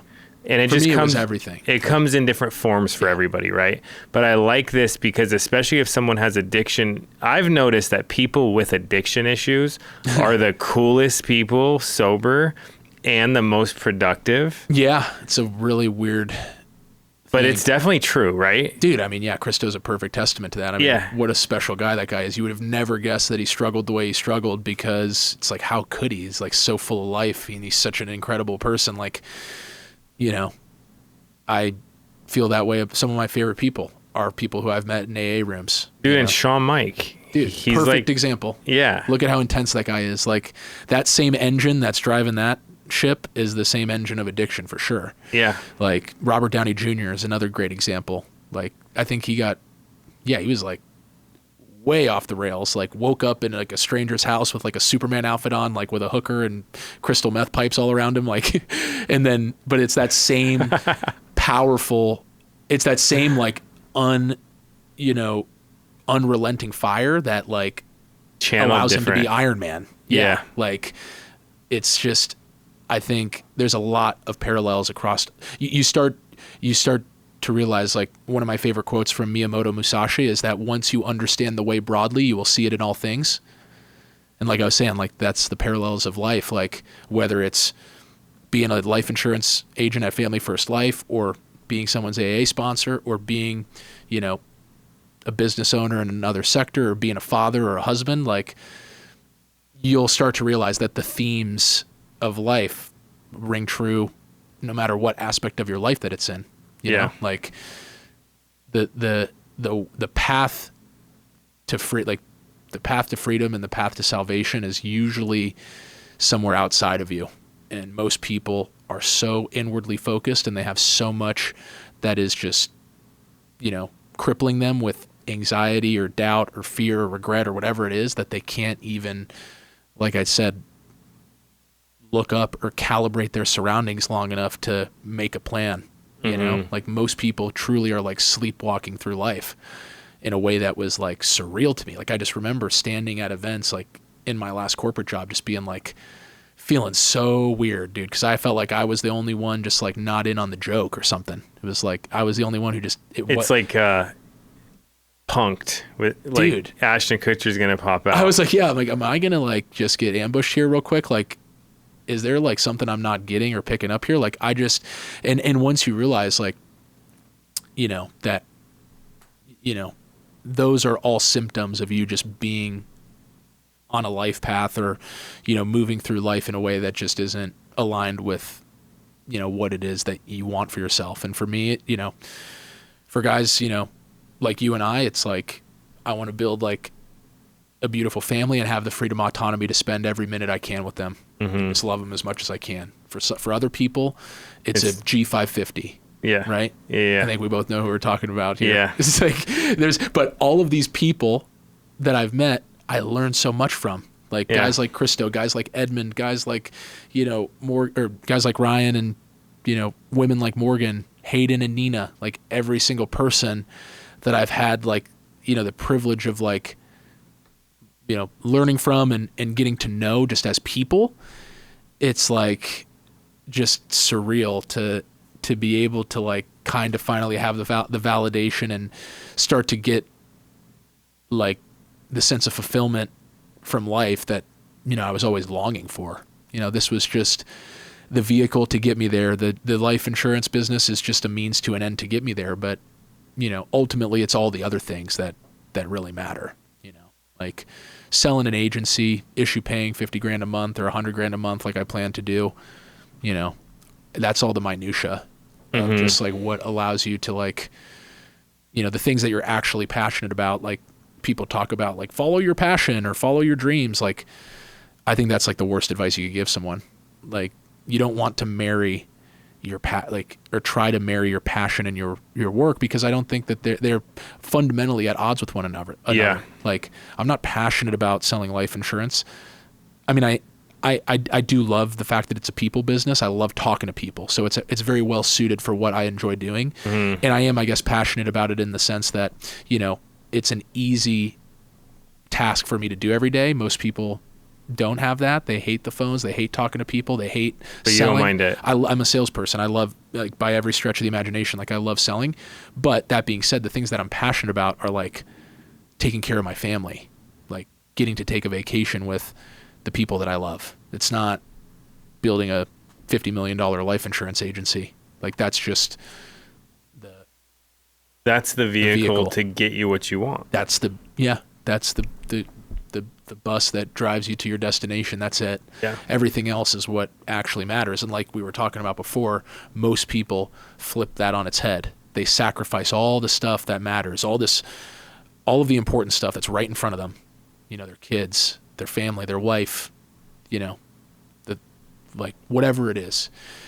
They sacrifice all of that for the false sense of security that they get from another title or another promotion or another president's club or another this or that. And it's like, I just feel like a lot of people are living life backwards, and this business ultimately allows you to reverse it. Allowed me to start swinging back and start swinging back at life. Like, I literally don't care what it takes. Like, I'm going to do everything I can to, like, squeeze this thing as much as I can. Yeah, if you like the way you're like focusing on helping people, you're going to do really well. Because when I stopped checking my bank account every 5 seconds, I started making real money. Yeah. Because it wasn't just like, oh, am I making $300 or $500 or how much do I have? Yeah. It was just like, dude, let's go exhaust myself until the evening, and in a month go look. It's all the cliche things you hear, right? Like just focus on. But I get it. If you have no money and you can't pay your apartment bills, you got to look. Definitely. But once you get your nose above water a little bit, if you just run hard and focus on that, it gets fun. I totally agree. And that's one of the things that I'm super looking forward to, and something that I've struggled with, not just in the business, but also in my sobriety. Like I haven't gotten to the point where I can sponsor other people yet. And then as an agency owner or as a team leader, like I haven't really had much success in developing other people to become successful agents. And like I said, I don't know if it's just because I have a different mentality and approach to the business in general, because my path was so unique, and I feel like everybody's path is so unique that, you know, all of the teachable things and all of the things that you're just talking about, like pouring into others, focusing on just, you know, the work of exhausting yourself in the pursuit of, you know, helping other people get to where they need to go and helping them get, you know, to a successful point. Like, for me, it's been a real challenge of like actually finding like a structured system that works to like develop other people and to get them to see what I see. But I don't know if that's even necessarily possible. Like I said, like you have to kind of meet everybody where they are. Yeah, dude, it'll I don't know how, but it will all work out if you're doing all the right things. It will. It's just, I mean, again, it's just like the sales side of the business. Like it's a volume game. You have to hire, you know, 100 people to find 4 or 5 good ones, right? And that's ultimately what it takes. We severely underestimate the amount of volume that you need to get the type of production that you want to get to. So there's definitely that aspect. Like I've only contracted maybe 15 people since I've started a year and a half ago, which is not a lot. Most of which never even made it to the starting line of like even. But you could help some. Like if you find the right person, you can help them. Well, and that's just it. I think it's like I really struggled when I was working a corporate job. I hated being told what to do. I think maybe the only thing I hate more than being told what to do is telling other people what to do. You know, because it's like at the end of the day, you can't want it for someone. And like I said, they have to be at a point in their life. You can do all the training and role play you want. You can do all of like, you know, the objections training, the script training, all of this stuff. Like, I just think, like I said, unless someone has, and this is why the why is so important. It's like, unless someone is on a mission that you can't fully see, I don't even think that you can really get them there from just, you know, training and, you know, structure. Like there are people who might even, and I'm talking like longevity wise, like you might have someone who might come in and have success for a year or two, right, as a salesperson, but they're not going to have a lasting career in this space if they're only doing it because they are competent enough to like do the daily habits and like follow the same structure. Like if they don't have a driving force, it's kind of like what we were talking about with just like chargebacks and keeping things on the books and developing the why for a client. What's going to stop them from, you know, canceling the policy? What's going to stop your agent from going to another company? They have to have a sense of deeper purpose and meaning and a really strong why as to why they're doing this. It can't just be the money. It can't just be the, you know, the opportunity unlimited that we have in life insurance, because ultimately after a long enough time frame, people get into, you know, just the routine of that thing, and then they start to look over their shoulder because people just by nature are going to get complacent and discontent with their situation. And so I guess what I'm really just trying to focus on now is just like attracting the type of people that have that, even if they've never sold a thing in their life. I think someone who is truly serious about actually building something that they own and sees life through more than just a lens of, you know, like what is the best opportunity for me to make money, or what is the best way for me to like do the least amount of work possible and make the most amount of money, like, because that's what most people are out there doing. for me, it was like I said, it was like a spiritual awakening I had. It's like, oh my gosh, like, yeah, I can buy leads. I can manage the business from A to Z, just me. It's like all of this hangs on me and me alone. And I have the full freedom to go and attack this at whatever pace I want to, however I want to approach it. And the upside and the ability to pull money out of your computer and, go on and do the other things you want to do in your life is extraordinary. But that was like what I was so on fire about. But most people, it's like, I feel like just something that's another sales job, which I've found that those people just tend to not be very receptive to what it is that we're doing. So. Yeah, cool. Okay, one other thing I want to ask you about. You said you had a goal to get 21 Bitcoin. Yeah. Why? Why 21? Why Bitcoin? Yeah, so Bitcoin is just something that I am like kind of interested in and just intrigued by just in general, coming from like a background where I was like super interested by investing and passionate about investing and all of that. And you were talking at the beginning of the podcast just about like how I was a conspiracy theorist, and just I believe in Bitcoin as like a technology and just being like a portable asset that you can store with a password in your brain and go anywhere in the world, and being able, because I just think the dynamics of how things are going and moving and changing constantly in the world, it's just, I think the best way to hedge against all of like the change that's coming through AI, automations, all of the things that are happening, like owning something that is scarce, that's infinitely distributed, that no one person controls. I just believe in like the characteristics of Bitcoin just as like an investment in general. But 21 Bitcoin, like there's 21 million Bitcoin out there. I want to get to 21 total Bitcoin, because that's 1/1,000,000th of the total supply that will ever exist. And I feel like if you can grind your way to 21 Bitcoin, it's like the equivalent of like buying blocks of Manhattan or blocks of Laguna Beach back in like the 50s and 60s. Like I think it's that level of potential to like fully transform just like not just your kid's life, but your kid's life. Like I think that is like where the world is heading. We're about to head into like an age of abundance where robots are going to be we're going to have infinite productivity for for next to zero cost. Like what is the thing that you're going to want to own when robots are building high rises and building apartments and building real estate and, doing all of like the clerical work and driving productivity across businesses? Like we're about to enter the age of infinite abundance. What are the assets that you want to own in a world like that? Something that nobody else can control or print more of or, take from you is like kind of the premise of it. So that was just something that I threw in there just as like I didn't know how much we would get into like the money conversation of like what it is that we're doing, because I've seen a ton of people do all kinds of different things with the money that they've made in this business and how they've set up their life. Like I know you're doing like RV parks and trailer parks and those sorts of investments like in real estate. I think that those are the types of things that I'm like intrigued by. Well, I guess there's a show. I'm trying to do an RV resort. Yeah.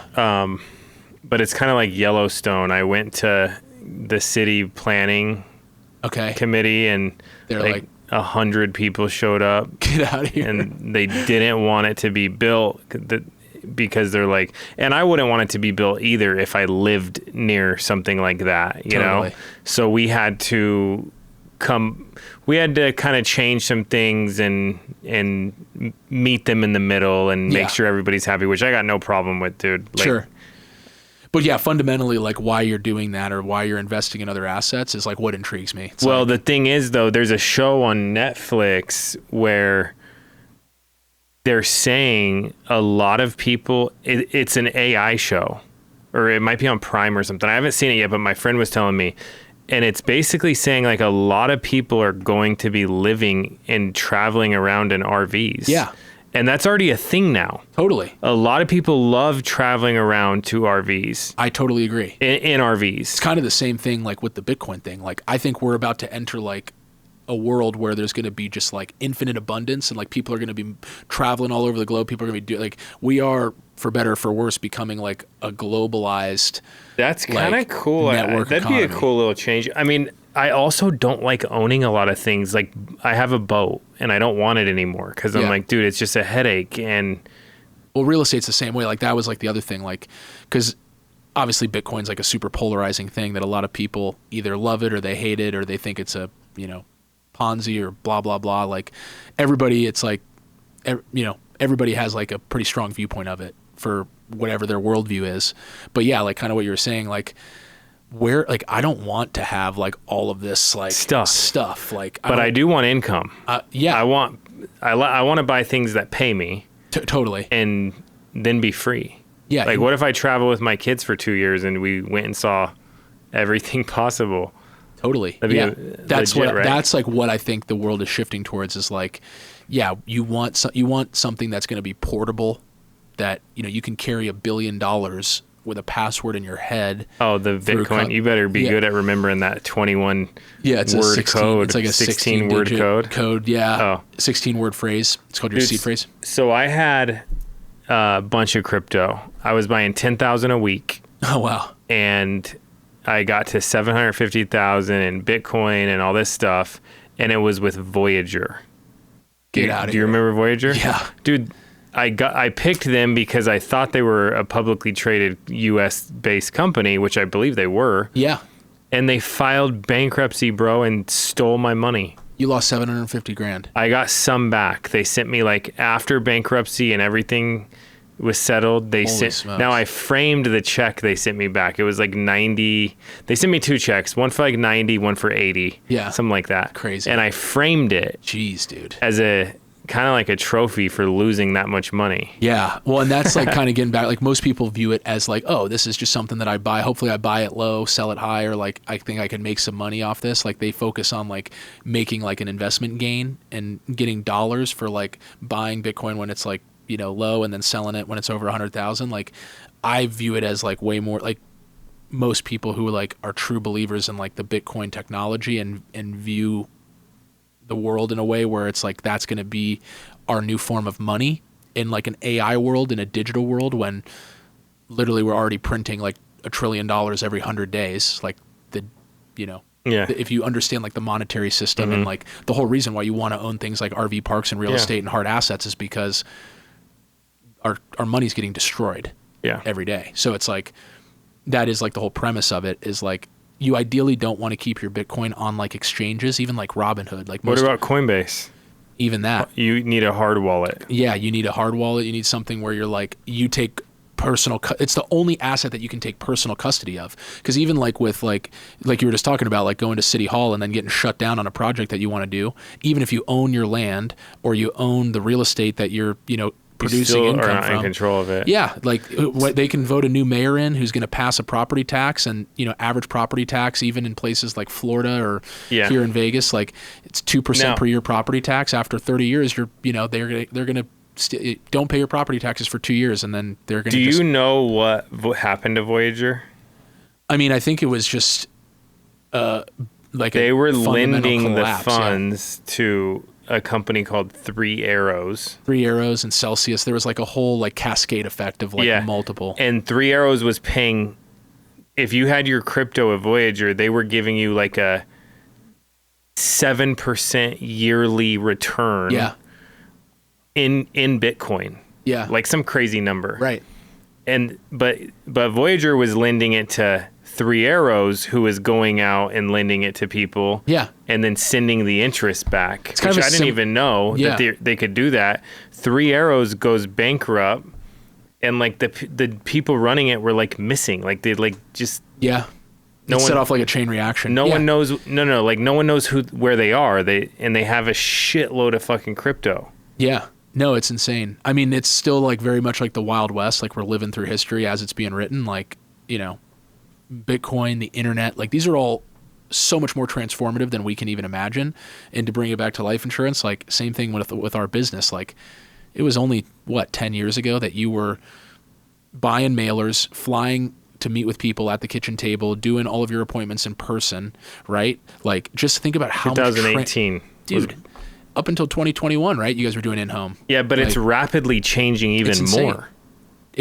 I've been in the business less than a year and a half, and just from working with, lead vendors and, just working ILC leads and, finding other qualified third-party lead vendors I could buy leads from, to now, like, I have like basically a virtual AI assistant that, like, the second a lead comes in from my Facebook ad, it's getting put into a text sequence. It's getting, a link to my Google Calendar. Pre-scheduling your appointment. Yeah, pre-qualified, pre-booked. Like, I wake up every day to like 3 to 7 appointments just pre-booked in my Google Calendar. It's That's like so nice. The world is shifting so fast, and like, because I remember, like, like my life as a medical device rep, the reason why I resonated so much with like how unique this opportunity was is because my life as a medical device rep was very similar to the life that a lot of like you guys lived when you were life agents back in 2018. You know the drill. Yeah, like I was, traveling to obscure towns, staying in a Courtyard Inn, Marriott, and like, I would run my morning coffee meeting and breakfast meeting with the doctor. I would go run a lunch meeting,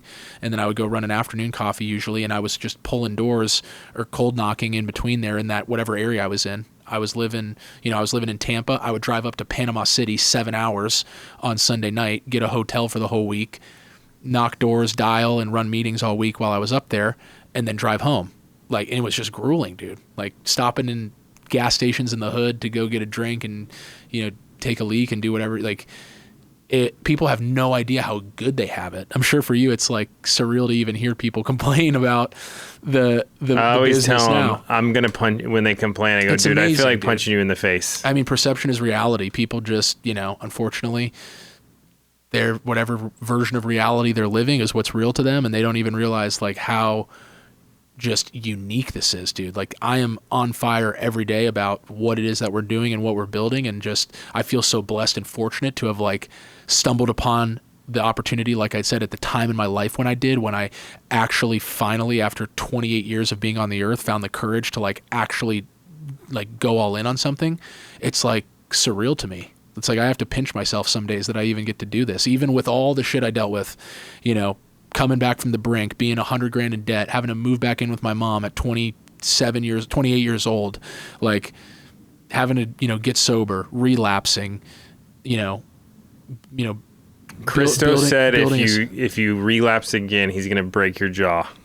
Yeah. I mean, I'm just playing. It's part of the reason why I don't call him. dude. So Sean, yeah, that's part of the reason why I don't call him. When I got married, Sean might have me dying laughing. He goes, "Hey, dude, Nicole's a really good girl. Uh-huh. She's an amazing person, and if you mess up your marriage, I'm gonna break your jaw." I was like, dude. I love it, dude. You need people like that in your life. I can't wait to spend more time with Sean, hopefully. And then the other day, me and him and my friend or another agent were traveling, and he goes, "Yeah, dude," and he recently got married, and he goes, "Hey, bro, just so you know, if you mess up your family, I'm gonna break your jaw, and you're gonna be eating out of a straw." I mean, dude, that's a great friend. All these things that are hiding in plain sight that we just overlook every day, like those are the big things. Like the little things are the big things. Like, Nicole, like your wife, Atlas, like your daughter, like all of those things, like. Is really all that matters, but it's so easy to lose track of that. Yeah. Oh, dude, I mean, most people do. I mean, like I said, being in the industry that I was in previously, like in all the different businesses that I was in, like those were all things that were secondary to the career, the title, the role, whatever it is that you were pursuing. Like that was most people's higher power or their North Star and what they were pursuing and what they valued as most important. And a lot of these people that I worked around, and, definitely for me, it was like I sacrificed everything else in my life that I actually cared about for the thing that I cared the least about, which was my job. Mm-hmm. But I had to do it. And with like this, I always say like, yeah, like now that I'm in this business and like building what I'm building, like my life and my work are in perfect harmony with one another versus like being at odds with one another. It's like I had to pick. Like going on a vacation was like the most stressful thing when I was a W-2 medical device rep in sales. Like that was I didn't even enjoy it because it was like you're living this convergence of like, you're living like these two separate existences. You're living these two separate lives. Mm-hmm. Whereas like with this business, it's like you can bring both together. And if you actually are serious and if you're actually not just talking shit about how you want to quit your job, but you're actually serious about building a business.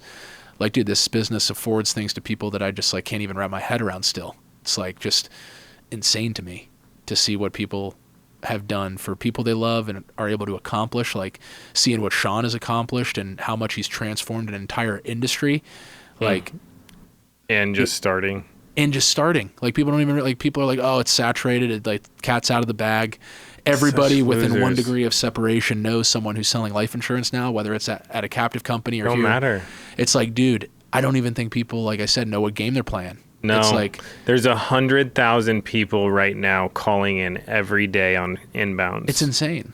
And that's not even how many you could get to call in. That's where marketing is at right now. Well, and you can sell people multiple policies. You can sell people multiple policies. You could sell their kids, their grandkids. Yeah. Dude. It's like actually impossible for it to get sold. My advice would be stay off the internet because there's a bunch of people that are hating on the internet.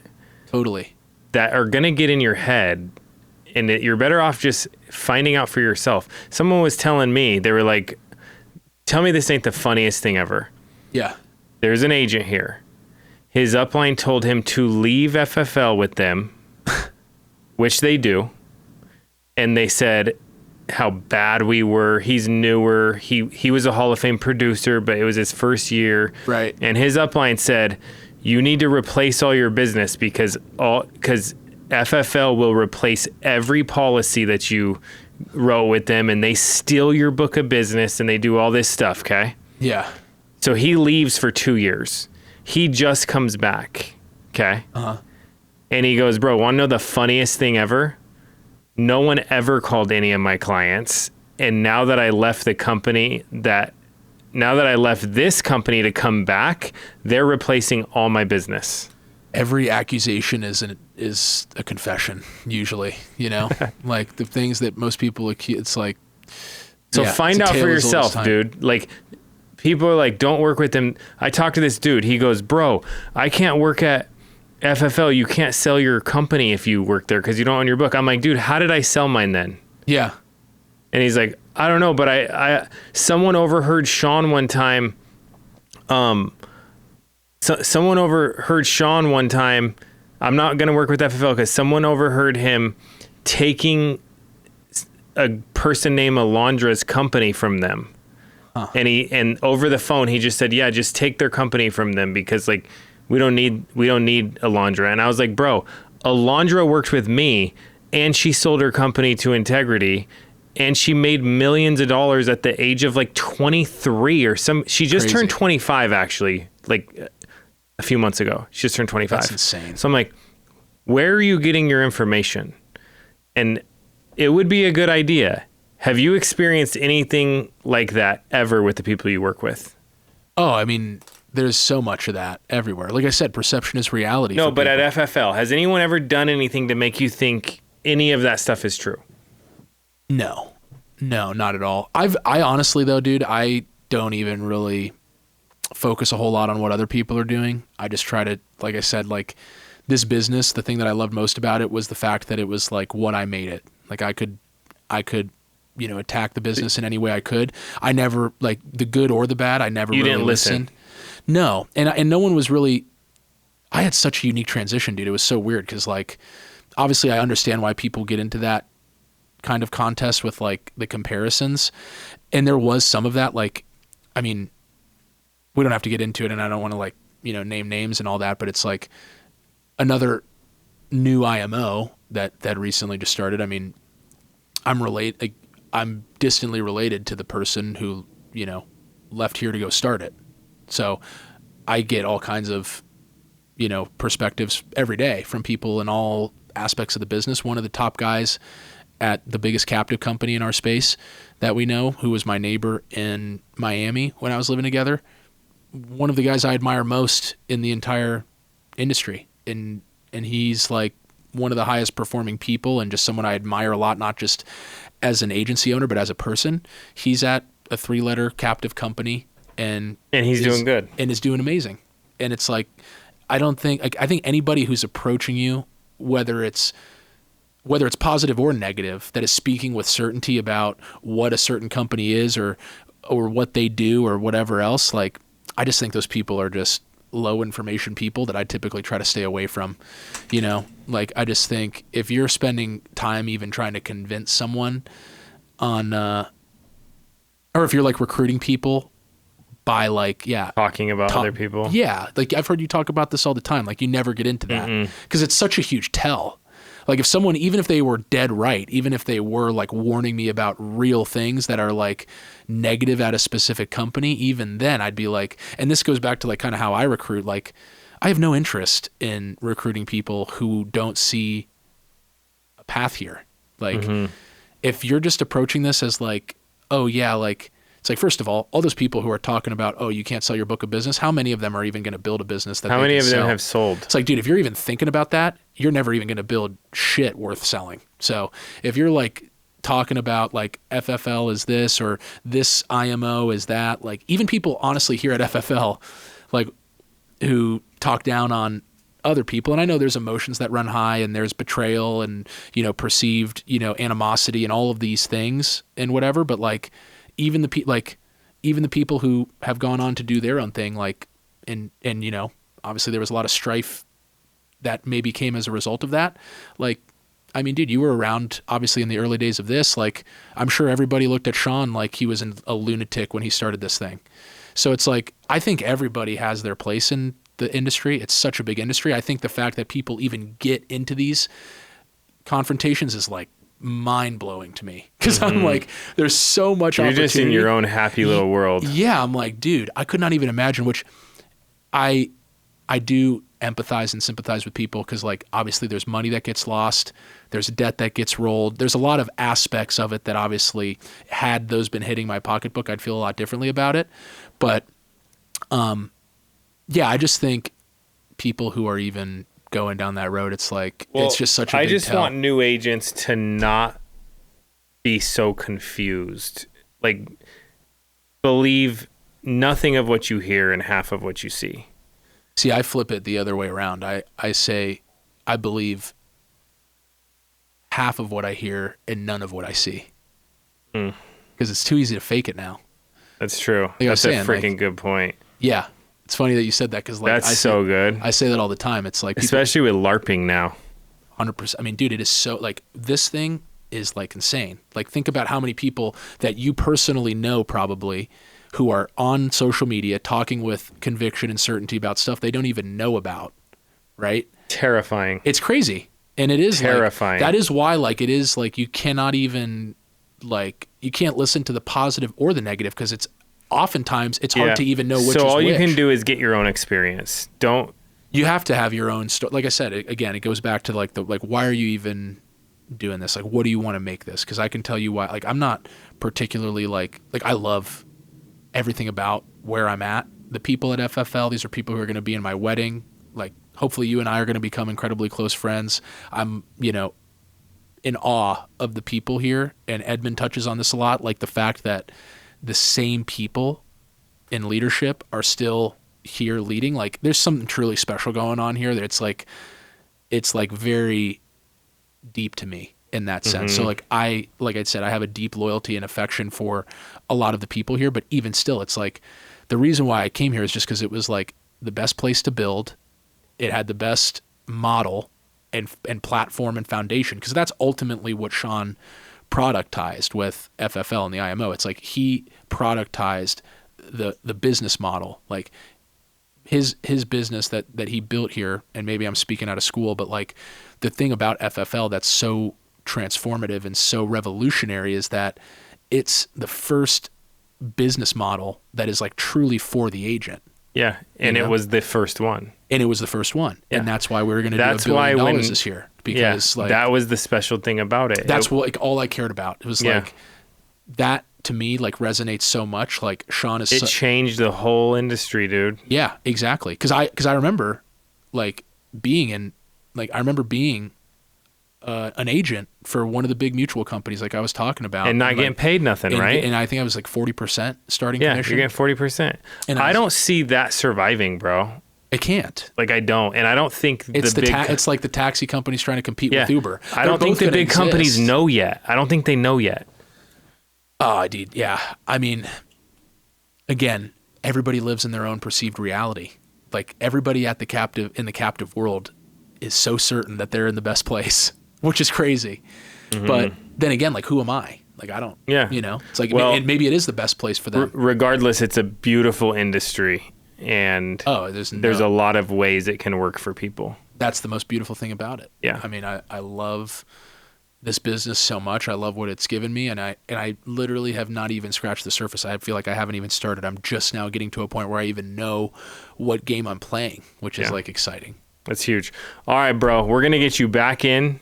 You're going to get to what's your goal? 500 personal and 2 million as an agency by the end of the year. Yes, sir. And we're going to get you back in after that.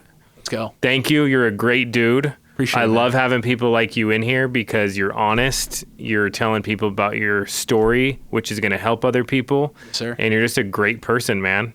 No, likewise, man. A great addition to the team. I hope we build for a long time, do something massive that no one's ever seen before. But thank you. If you're interested in working with Charles, hit him up. We put his Instagram on here. I'm sure he can get you training. He doesn't want to tell you what to do, though, so you got to be hungry. Definitely. But he can get you rolling. But thank you, bro. Appreciate you, man. Look up to you a lot, seriously. Thank you, man. Awesome.